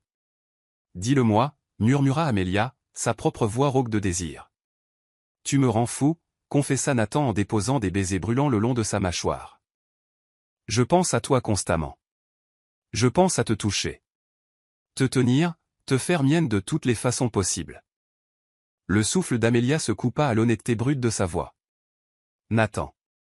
J'aime ton rire, continua Nathan, sa bouche trouvant le point sensible sous son oreille. J'aime ton esprit brillant. J'aime ton cœur compatissant. J'aime la façon dont tu me regardes comme si j'étais quelque chose de précieux. Tu es précieux, halta Amélia alors que les lèvres de Nathan descendaient le long de son cou. Tu es tout pour moi. Nathan se recula pour la regarder, ses mains encadrant son visage avec un soin révérencieux. Je veux vénérer chaque centimètre de toi. Je veux passer des heures à te montrer à quel point tu comptes pour moi. Alors fais-le, dit Amélia, sa voix à peine plus qu'un murmure. Montre-le-moi. Les yeux de Nathan s'assombrirent davantage, et pendant un moment, Amélia pensa qu'il pourrait accepter son invitation sur le champ, sous les étoiles. Mais ensuite il ferma les yeux et prit une inspiration tremblante, pressant son front contre le sien. Pas ici, dit Nathan, sa voix rauque de retenue. Pas pour notre première fois. Tu mérites mieux qu'un observatoire semi-public, peu importe à quel point le cadre est romantique. Amélia sentit une vague d'amour pour cet homme qui voulait tout lui donner, y compris le moment parfait. Alors, ramène-moi chez toi, dit-elle simplement. Chez toi ou chez moi. Peu importe. Je veux juste être avec toi. Les yeux de Nathan s'ouvrirent brusquement, cherchant son visage. Tu es sûr? Je n'ai jamais été aussi sûr de quoi que ce soit dans ma vie, dit Amélia, sa voix stable malgré les papillons dans son estomac. Je t'aime, Nathan. Je veux être avec toi de toutes les façons. Nathan se leva brusquement, attirant Amélia à ses pieds et dans ses bras pour un autre baiser torride qui les laissa tous deux sans souffle. Chez moi, dit Nathan quand ils se séparèrent. C'est plus près, et je veux prendre mon temps avec toi sans m'inquiéter que tes voisins entendent. Les joues d'Amélia s'empourprèrent à l'implication, mais elle hocha la tête. Oui. Le trajet jusqu'aux pantous de Nathan fut un flou de regards volés et de mains qui ne pouvaient pas tout à fait rester à leur place. Nathan gardait une main sur le volant et l'autre entrelacée avec celle d'Amélia, portant occasionnellement ses doigts à ses lèvres pour de doux baisers qui la faisaient se tortiller sur son siège. Quand ils atteignirent enfin son immeuble, le trajet en ascenseur jusqu'au dernier étage sembla éternel. Ils se tenaient près l'un de l'autre, sans se toucher tout à fait, mais vibrant tous deux d'anticipation. Amélia pouvait voir le reflet de Nathan dans les portes polies de l'ascenseur. Sa mâchoire serrée par la retenue, ses yeux sombres de promesse. Amélia, dit Nathan alors que les portes de l'ascenseur s'ouvraient sur son hall privé. Oui. Une fois que nous aurons franchi cette porte, tout change. Amélia se tourna pour lui faire face, ses yeux brillants d'amour et de certitude. Nathan, tout a déjà changé au moment où je t'ai accidentellement envoyé ce texto. Tout a changé quand tu as décidé d'aider une inconnue. Tout a changé quand nous sommes tombés amoureux. Nathan prit son visage entre ses mains, ses pouces traçant ses pommettes. Je t'aime tellement que ça me terrifie. Tant mieux, dit Amélia avec un sourire qui fit sauter un battement au cœur de Nathan, parce que je t'aime tout autant. Nathan déverrouilla sa porte d'entrée et souleva Amélia dans ses bras, la portant à travers le seuil comme une mariée. Alors que la porte se fermait derrière eux, les scellant dans leur propre monde privé, Amélia sut que ce n'était que le début de l'éternité. Sous les étoiles, ils s'étaient promis leur cœur.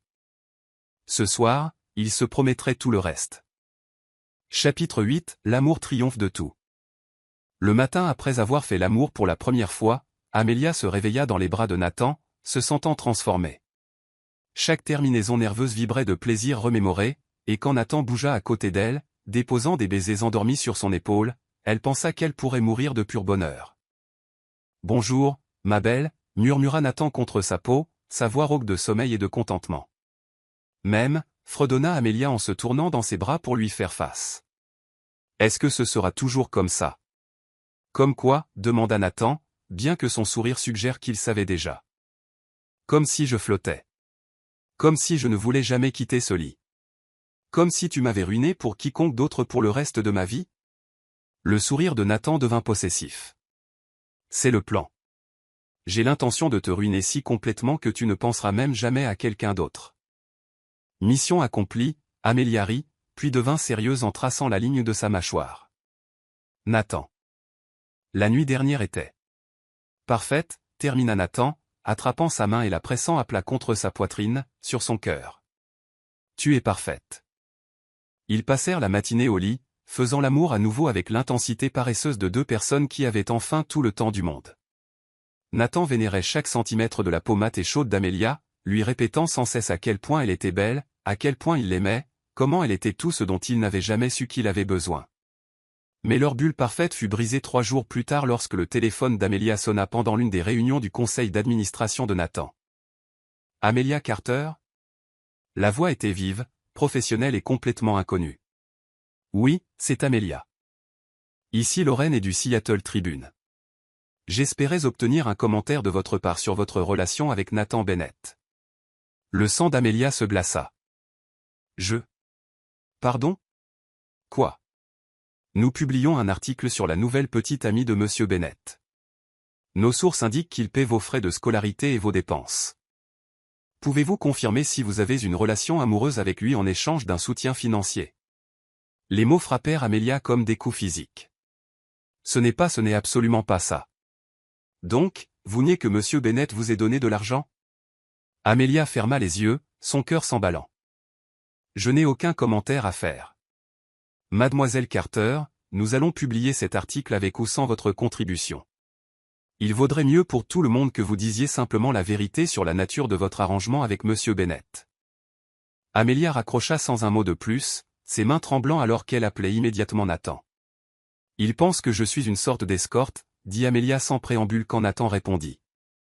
Une journaliste vient d'appeler, posant des questions sur notre arrangement. Quoi? La voix de Nathan était tranchante de colère. Qu'est-ce qu'ils ont dit exactement? Amelia répéta la conversation, sa voix devenant plus petite à chaque mot. À la fin, elle luttait pour retenir ses larmes. Amelia, écoute-moi, dit Nathan, sa voix féroce et protectrice. C'est du journalisme de bas étage à la recherche d'un scandale là où il n'y en a pas. Nous connaissons la vérité sur notre relation. Mais, Nathan, et si les gens le croient? Et si cela ruine ta réputation? Et si cela affecte ma carrière médicale avant même qu'elle ne commence? Alors nous y ferons face. Ensemble. Amelia, je t'aime. Ce n'est pas un scandale. C'est la meilleure chose qui me soit jamais arrivée. Mais les coups continuaient d'arriver. Le soir venu, les réseaux sociaux d'Amelia étaient inondés de messages d'inconnus la traitant de croqueuse de diamants, de profiteuse, et de choses pires qu'elle ne pouvait même pas supporter de lire. Un blogueur à Potin avait réussi à obtenir des photos d'eux ensemble, légendées de spéculations sur les motivations d'Amelia. Quand Nathan arriva à son appartement ce soir-là, il trouva Amelia assise sur son canapé, son ordinateur portable fermé, regardant dans le vide. C'est grave à quel point, demanda doucement Nathan en s'asseyant à côté d'elle. Grave, murmura Amelia. Ils disent que je t'ai séduit pour de l'argent. Que je t'utilise. Que tout entre nous est faux. La mâchoire de Nathan se serra de fureur. Rien de tout cela n'est vrai. Je sais que ce n'est pas vrai. Tu sais que ce n'est pas vrai. Mais, Nathan, et si tes partenaires commerciaux le croient? Et s'ils pensent que tu es manipulé par une femme intrigante? Et si cela nuit à ton entreprise? Je me fiche de mon entreprise si cela signifie te perdre. Mais moi, ça m'importe, dit Amelia, le regardant enfin avec des larmes coulant sur son visage. Ça m'importe parce que ton travail compte. Parce que tu emploies des milliers de personnes. Parce que tu utilises ton succès pour aider les autres. Je ne serai pas la raison pour laquelle tout cela est détruit. Nathan se rapprocha, attirant Amelia dans ses bras malgré sa faible résistance. Qu'est-ce que tu es en train de dire? Je dis que nous devrions peut-être faire une pause. Jusqu'à ce que ça se tasse. Jusqu'à ce que les gens nous oublient. Absolument pas, la voix de Nathan était ferme, presque en colère. Amelia, je ne vais pas abandonner la meilleure chose de ma vie à cause de commérages et de mensonges. Ce ne sont pas seulement des commérages, Nathan. C'est ma réputation aussi. Et si les facultés de médecine commencent à remettre en question mon intégrité? Et si de futurs employeurs pensent que j'ai couché pour réussir mes études? Alors ils ne te méritent pas, dit férocement Nathan. Amelia, quiconque te connaît vraiment ne croirait jamais de telles ordures. Tes professeurs, tes camarades de classe, ta famille. Ils savent qui tu es. Mais qu'en est-il des gens qui ne me connaissent pas? Qu'en est-il d'eux? Nathan la fit taire d'un baiser, déversant tout son désespoir et son amour dans la connexion entre eux. Quand ils se séparèrent, tous deux haletants, son front reposa contre le sien. « Je ne te perdrai pas, dit Nathan, sa voix rauque d'émotion. Je me fiche de savoir si je dois engager la meilleure agence de relations publiques du pays, acheter le journal qui a commencé ça, ou corriger personnellement chaque personne qui croit ces mensonges. Je ne te perdrai pas, Amelia. Nathan, non. Écoute-moi. Nathan prit son visage entre ses mains, la forçant à croiser son regard. Il y a 3 mois, je traversais ma vie comme un somnambule. J'avais tout ce que l'argent peut acheter et rien qui n'ait vraiment d'importance. Puis une femme magnifique et brillante m'a envoyé un texto par erreur, et soudain je me suis souvenu de ce que c'était que d'être en vie. Les larmes d'Amelia coulèrent plus fort à l'honnêteté brute de sa voix. Tu m'as sauvé, Amelia, pas l'inverse. Oui, je t'ai aidé avec tes frais de scolarité, mais tu m'as donné quelque chose d'infiniment plus précieux. Tu m'as donné de l'amour, un but, une raison de me lever le matin. Tu m'as donné envie d'être digne de la femme incroyable qui est tombée amoureuse de moi. Je t'aime, murmura Amelia, tellement que ça me fait peur. Alors bats-toi pour nous, plaida Nathan. Ne les laisse pas gagner. Ne laisse pas des gens jaloux et bornés détruire ce que nous avons. Amelia plongea son regard dans ses yeux bleus ardoise, ne voyant rien d'autre que de l'amour et une détermination féroce. Cet homme était prêt à tout risquer pour elle. Sa réputation, ses relations d'affaires, son image publique soigneusement construite. Tout cela parce qu'il l'aimait. « Qu'est-ce que tu veux faire ?» demanda finalement Amelia. Le sourire de Nathan était vif et dangereux. « Je veux montrer au monde exactement qui est Amelia Carter et pourquoi je suis si complètement amoureux d'elle. Je veux rendre impossible pour quiconque de remettre en question ton intégrité ou notre relation. » Comment ? Laisse-moi faire, dit Nathan en déposant un léger baiser sur ses lèvres. Fais-moi confiance. Le lendemain matin, Nathan convoqua une conférence de presse. Amelia regarda depuis la salle verte alors qu'il prenait le podium, ressemblant en tout point au puissant milliardaire qu'il était. Mais quand il parla, sa voix portait une chaleur et une sincérité qu'elle n'avait entendues que dans leurs moments privés. Mesdames et messieurs, j'ai convoqué cette conférence pour répondre à certaines spéculations récentes sur ma vie personnelle. Il y a 3 mois, j'ai reçu un message texte destiné à quelqu'un d'autre. Il provenait d'une jeune femme qui faisait face à une crise. Et sans réfléchir, j'ai décidé de l'aider. Cette décision a conduit à la relation la plus importante de ma vie. Amelia retint son souffle alors que Nathan continuait. Amelia Carter n'est pas ma petite amie parce que je l'ai aidée financièrement. Je l'ai aidée financièrement parce que c'est une personne extraordinaire qui mérite toutes les opportunités de réaliser ses rêves. Elle est brillante, compatissante, travailleuse et complètement dévouée à aider les autres. Elle va être un médecin incroyable, et tout hôpital qui l'embauchera aura de la chance de la voir. Les yeux de Nathan trouvèrent la caméra comme s'il parlait directement à Amelia. Amelia ne m'a pas séduit pour de l'argent. Elle a volé mon cœur avec sa gentillesse, sa force et son intégrité inébranlable.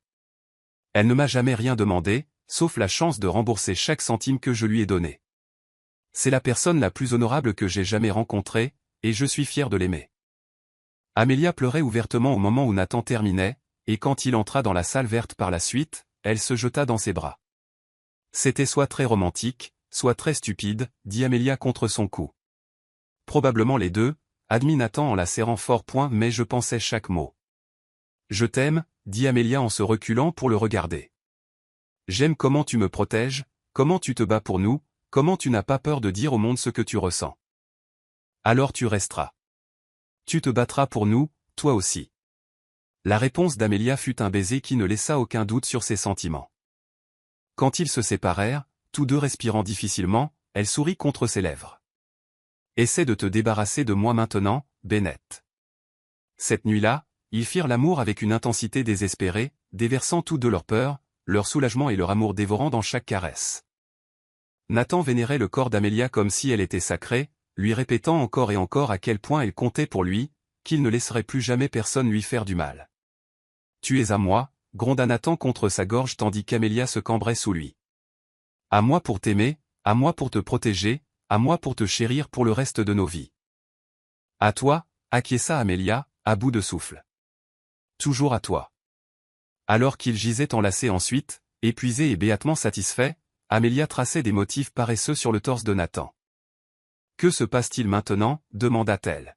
« Maintenant » nous construisons la vie que nous voulons ensemble, dit Nathan en déposant un baiser sur le sommet de son crâne, et nous ne laisserons plus jamais personne nous faire douter de ce que nous avons. Promets-le-moi, murmura Amelia. Je te promets l'éternité, répondit Nathan. Tout le reste n'est que détail.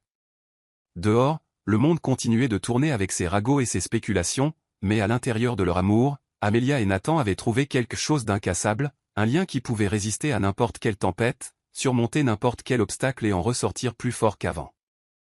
Ils avaient prouvé que l'amour, le véritable amour, pouvait tout conquérir. Chapitre 9. Construire le paradis ensemble. 2 mois après la conférence de presse de Nathan, Amelia et lui étaient devenus le couple phare que tout le monde admirait, désormais pour les bonnes raisons. Le scandale initial s'était apaisé, remplacé par une admiration sincère pour leur histoire d'amour et les réussites académiques d'Amelia. La défense publique de Nathan n'avait pas seulement fait taire les critiques, mais avait rehaussé leur réputation à tous deux de manière inattendue.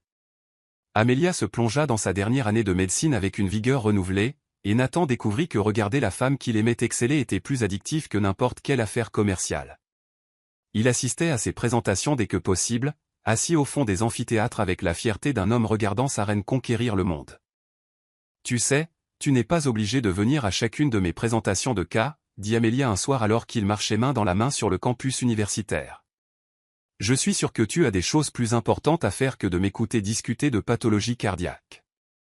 Rien n'est plus important que de te regarder devenir le médecin que tu es censé être, répondit Nathan, portant la main d'Amelia à ses lèvres pour un doux baiser. De plus, j'ai appris des choses. Savais-tu que le cœur peut littéralement se briser à cause du stress émotionnel? Takotsubo, cardiomyopathie, le syndrome du cœur brisé. Amelia rit, ravie qu'il ait prêté une telle attention. Tu as fait des recherches.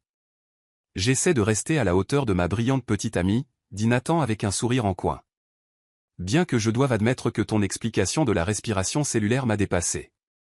Heureusement que tu es beau, le taquina Amelia, avant de reprendre un air plus sérieux. Nathan, je n'arrive toujours pas à croire à quel point ma vie a changé. Il y a 6 mois, je m'inquiétais de payer mon loyer et mes manuels scolaires. Maintenant, je mène des recherches dans l'un des meilleurs établissements médicaux du pays. Tout ça parce que tu as cru en moi. Non, dit Nathan fermement, s'arrêtant pour lui faire face. Tu mènes ces recherches parce que tu es extraordinaire. J'ai seulement fourni une opportunité. Tout le reste, ton intelligence, ton dévouement, ton don naturel pour la guérison, c'est entièrement toi, Amelia. Le centre de recherche que Nathan avait financé était à la pointe de la technologie, axé sur le développement de technologies médicales abordables pour les communautés mal desservies. Amelia avait été sélectionnée comme l'une des 5 seuls étudiants à participer au programme pilote, et son projet sur l'équipement de diagnostic portable suscitait déjà de l'intérêt de la part des grands fabricants de matériel médical. Le Dr Thompson veut soumettre ma recherche au Journal international de l'innovation médicale, dit Amelia, ayant encore du mal à y croire elle-même. Si elle est publiée, je serai une chercheuse publiée avant même d'être diplômée. Elle sera publiée, dit Nathan avec une certitude absolue. Ton travail est révolutionnaire, Amelia. Tu vas changer la façon dont les soins médicaux sont dispensés dans les communautés rurales et à faible revenu. Nous allons la changer, corrigea Amelia. Rien de tout cela ne serait possible sans ton financement et ton soutien. L'expression de Nathan s'adoucit. J'aime que tu dises nous. J'aime faire partie de tes rêves. Tu n'es pas seulement une partie de mes rêves, Nathan. Tu es devenu mes rêves. Tout ce que je veux pour l'avenir t'inclut. Ils furent interrompus par le téléphone d'Amelia qui vibrait, affichant un texto de sa partenaire de recherche, le docteur Anali. Urgence au labo. Le prototype fonctionne au-delà de nos espérances les plus folles. Tu dois voir ça. Les yeux d'Amelia s'écarquillèrent en lisant le message. Nathan, je dois y aller. Je te conduis, dit Nathan immédiatement. Au centre de recherche, le docteur l'y vibrait pratiquement d'excitation. Amelia, l'unité d'échographie portable que tu as conçue. Nous l'avons testée sur 3 patients différents aujourd'hui, et la qualité d'image est comparable à celle de machines qui coûtent 10 fois plus cher.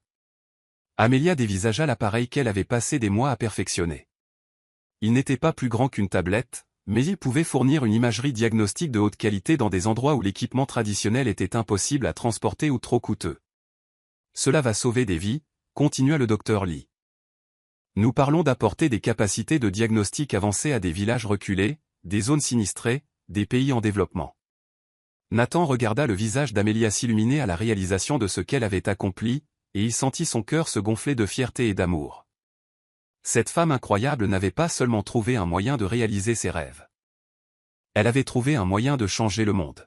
« Je dois appeler mes parents », dit Amélia, des larmes de joie coulant sur son visage. Ils doivent savoir que leurs sacrifices ont conduit à cela. Alors qu'Amélia s'éloignait pour passer son appel, le docteur Lee se tourna vers Nathan.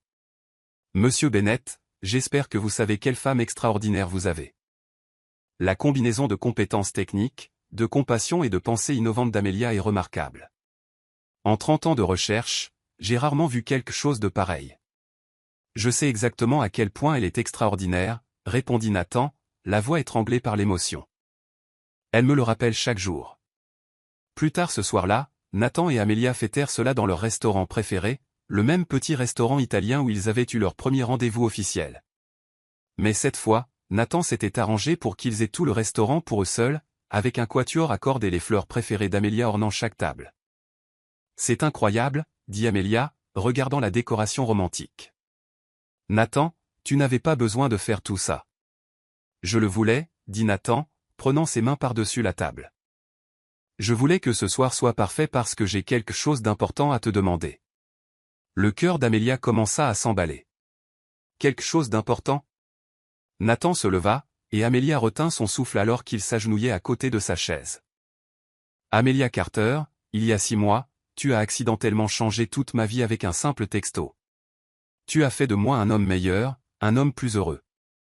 Un homme qui comprend enfin ce que signifie vraiment l'amour. » Nathan. La voix d'Amélia n'était qu'un murmure. « J'aime ton esprit brillant et ton cœur compatissant. J'aime la façon dont tu me mets au défi d'être digne de toi. J'aime comment tu vois le bien en chacun, y compris en moi. J'aime comment tu me donnes envie d'utiliser tout ce que j'ai pour rendre le monde meilleur, tout comme tu le fais. » Nathan plongea la main dans la poche de sa veste et en sortit un écrin, l'ouvrant pour révéler un superbe diamant taille émeraude entouré de pierres plus petites qui captaient la lueur des bougies comme des étoiles capturées. « Je veux passer chaque jour du reste de ma vie à te regarder changer le monde. Je veux être ton partenaire en tout, tes rêves, tes défis, tes victoires. Amélia, veux-tu m'épouser ?» Amélia regarda la bague, puis le visage de Nathan, ne voyant que de l'amour, de l'espoir et une certitude absolue dans ses yeux bleus. « Oui, » murmura-t-elle, puis plus fort. « Oui, oui, bien sûr, oui. » Nathan lui glissa la bague au doigt avec des mains qui tremblaient légèrement, puis se leva pour la prendre dans ses bras pour un baiser qui avait le goût d'une promesse et de l'éternité. Quand ils se séparèrent, ils pleuraient et riaient en même temps.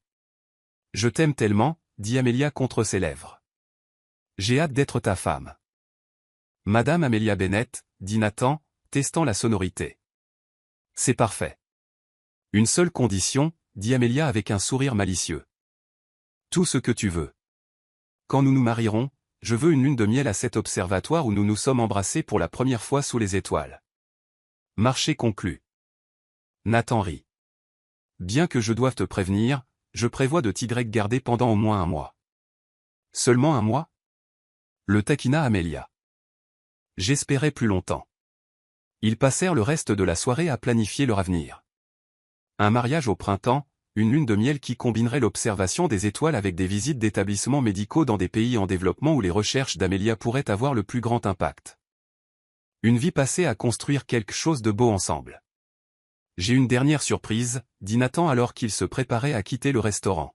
« J'ai travaillé avec le conseil d'administration pour créer la fondation Amélia Carter pour l'innovation médicale. » Amélia le dévisagea, choquée.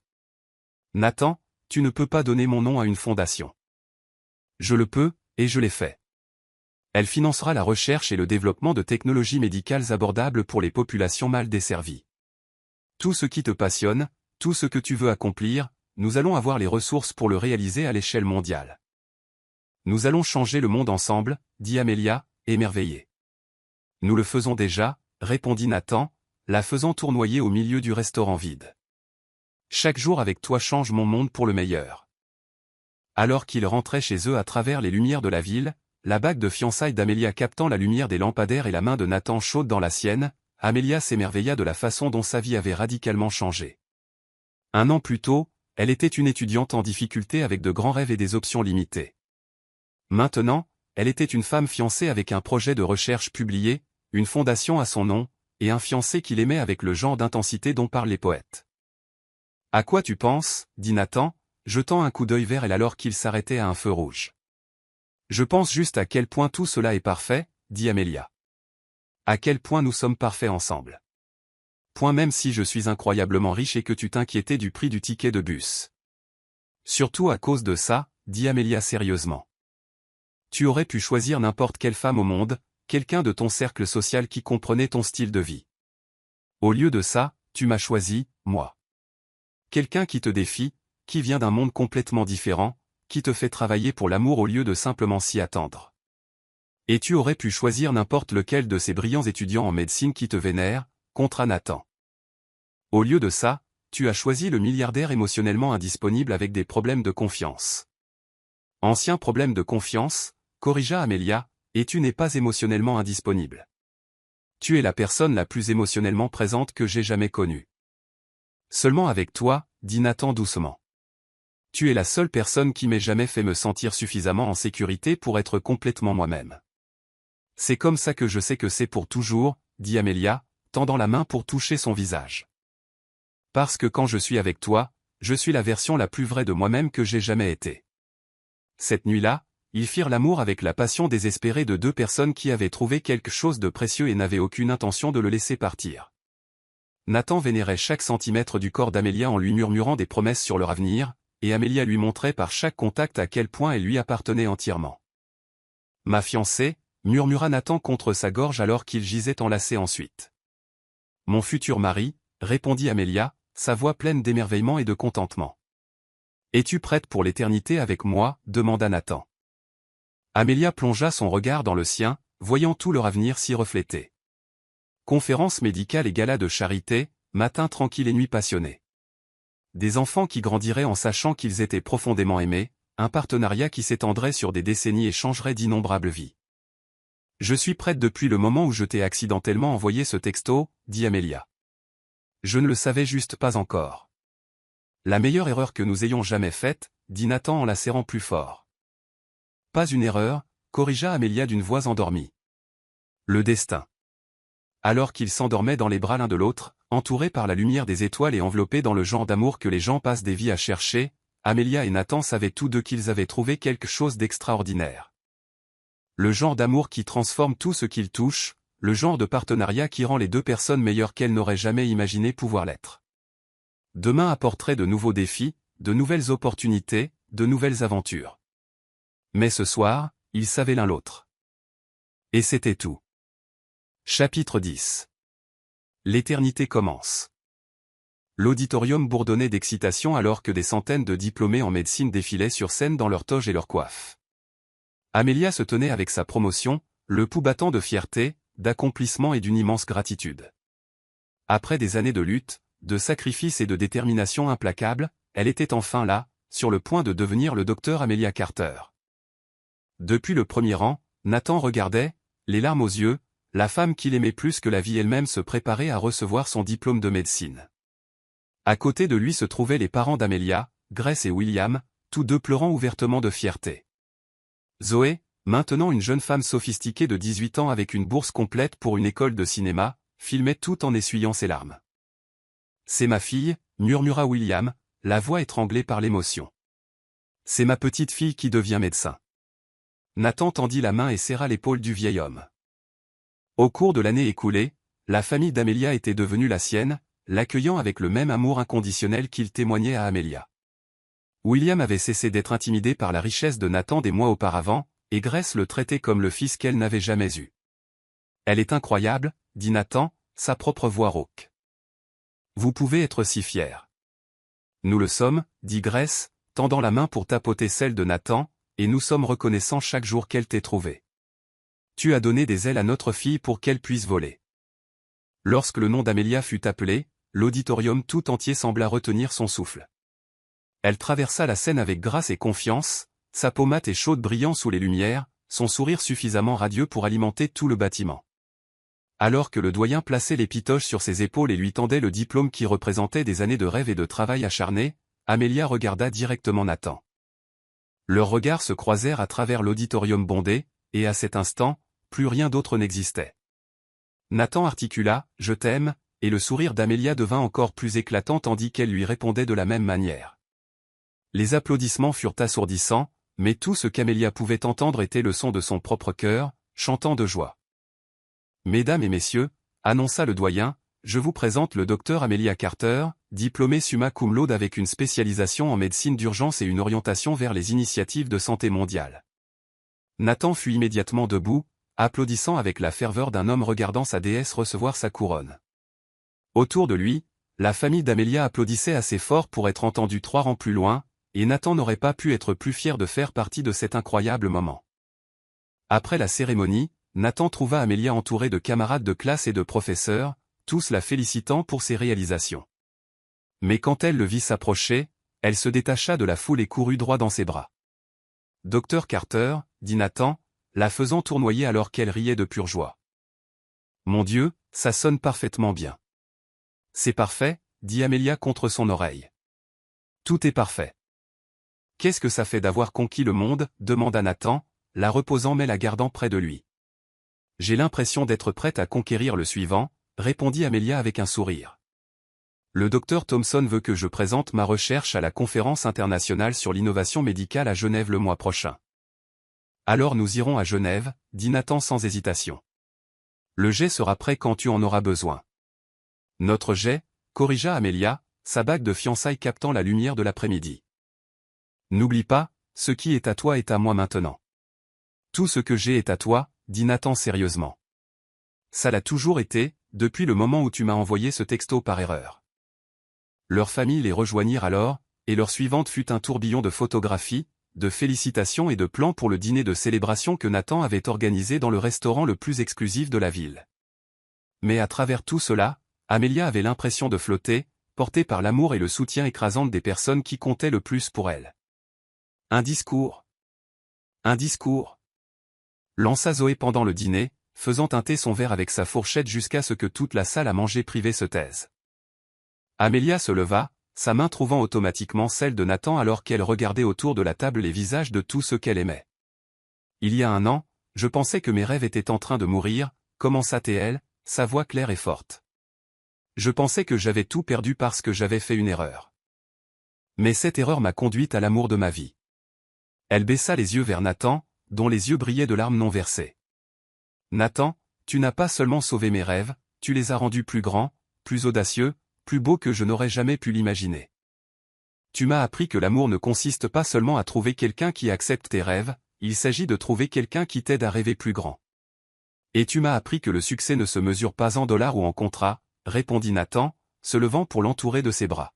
« Il se mesure en amour, dans les vies que nous touchons, dans la différence que nous faisons ensemble. » À Amelia et Nathan, William leva son verre, sa voix fière et émue.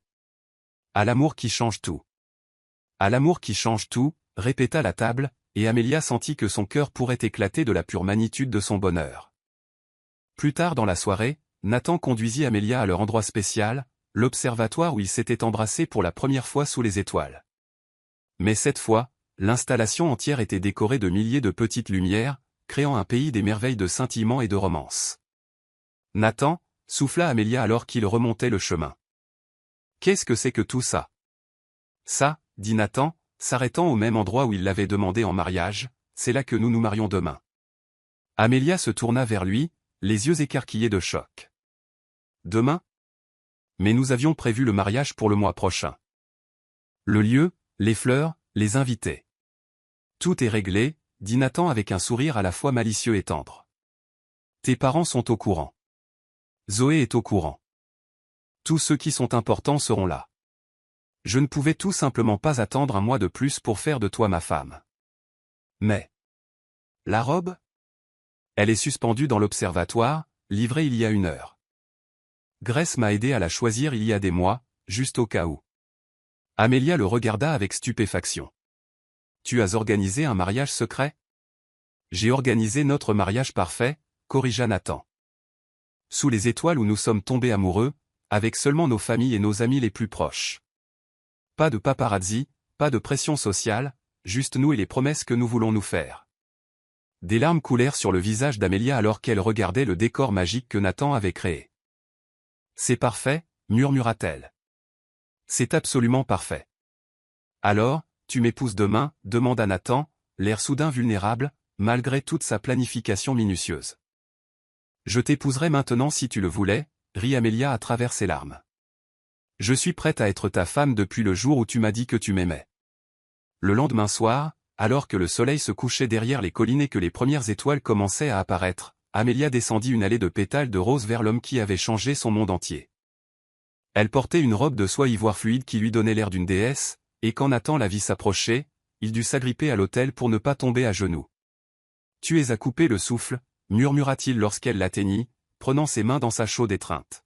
« Tu es tout pour moi », répondit-elle en écho, et ils pleuraient tous les deux avant même que la cérémonie ne commence.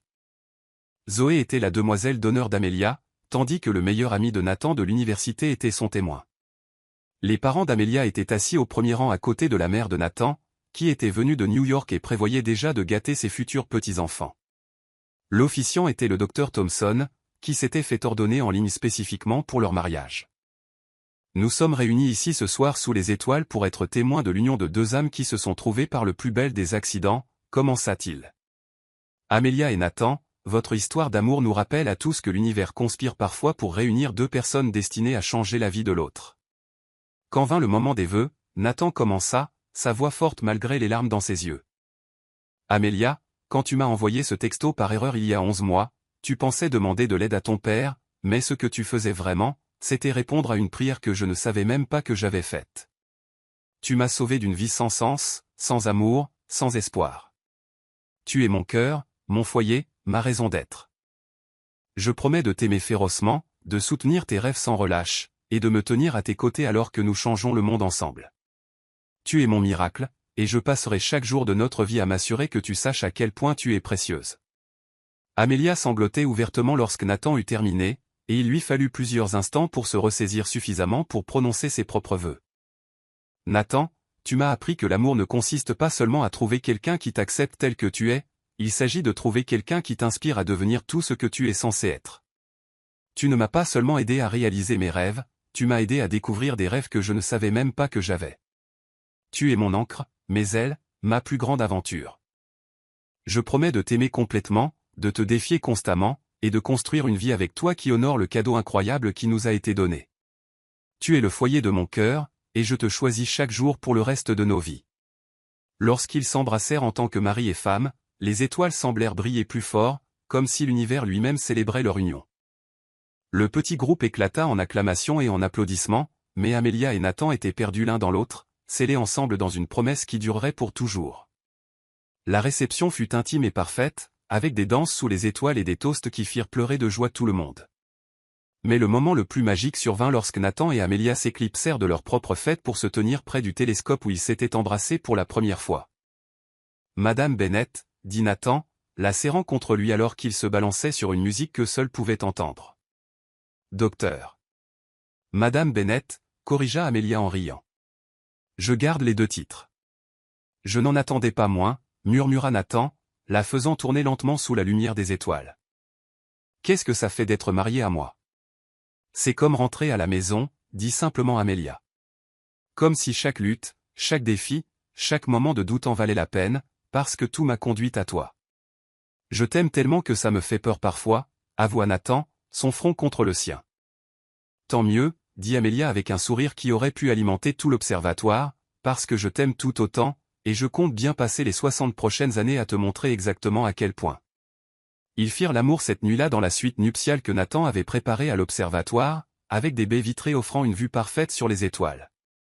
C'était passionné et tendre, désespéré et doux, une revendication qui marquait le début de leur éternité. « Promets-moi quelque chose, » murmura Amélia ensuite, sa robe de mariée en flaque sur le sol à côté d'eux. « Tout ce que tu veux. Promets-moi que nous n'oublierons jamais ce que nous ressentons. À quel point nous sommes parfaits ensemble, à quel point nous nous aimons, à quel point nous sommes reconnaissants pour ce texto envoyé par erreur qui nous a réunis. Je te le promets, » dit Nathan en lui déposant un baiser sur la tempe, bien que je doive souligner que ce n'était pas vraiment une erreur. Je pense que c'était le destin. Le destin? Réfléchis-y, dit Nathan, sa voix douce d'émerveillement. De tous les mauvais numéros que tu aurais pu composer, de tous les milliards de personnes dans le monde, tu m'as trouvé, moi. Quelqu'un qui avait besoin de toi tout autant que tu avais besoin d'aide. Quelqu'un qui verrait ton message et penserait, cette femme est extraordinaire, au lieu de, cette femme est folle. Amélia releva la tête pour le regarder, voyant toute leur histoire d'amour se refléter dans ses yeux bleus ardoise. Tu penses vraiment que c'était le destin? Je pense que tu étais destinée à être mienne depuis le moment où tu es née, dit Nathan sérieusement.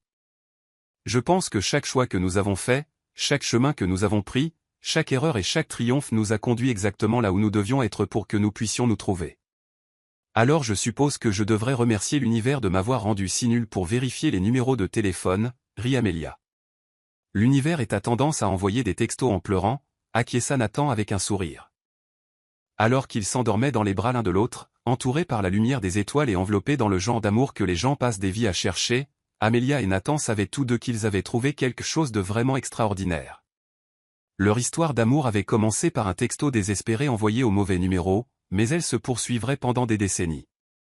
Il y aurait des enfants qui grandiraient en sachant qu'ils étaient profondément aimés, des fondations caritatives qui changeraient des millions de vies, des percées médicales qui commenceraient dans un petit laboratoire de recherche et se répandraient dans le monde entier.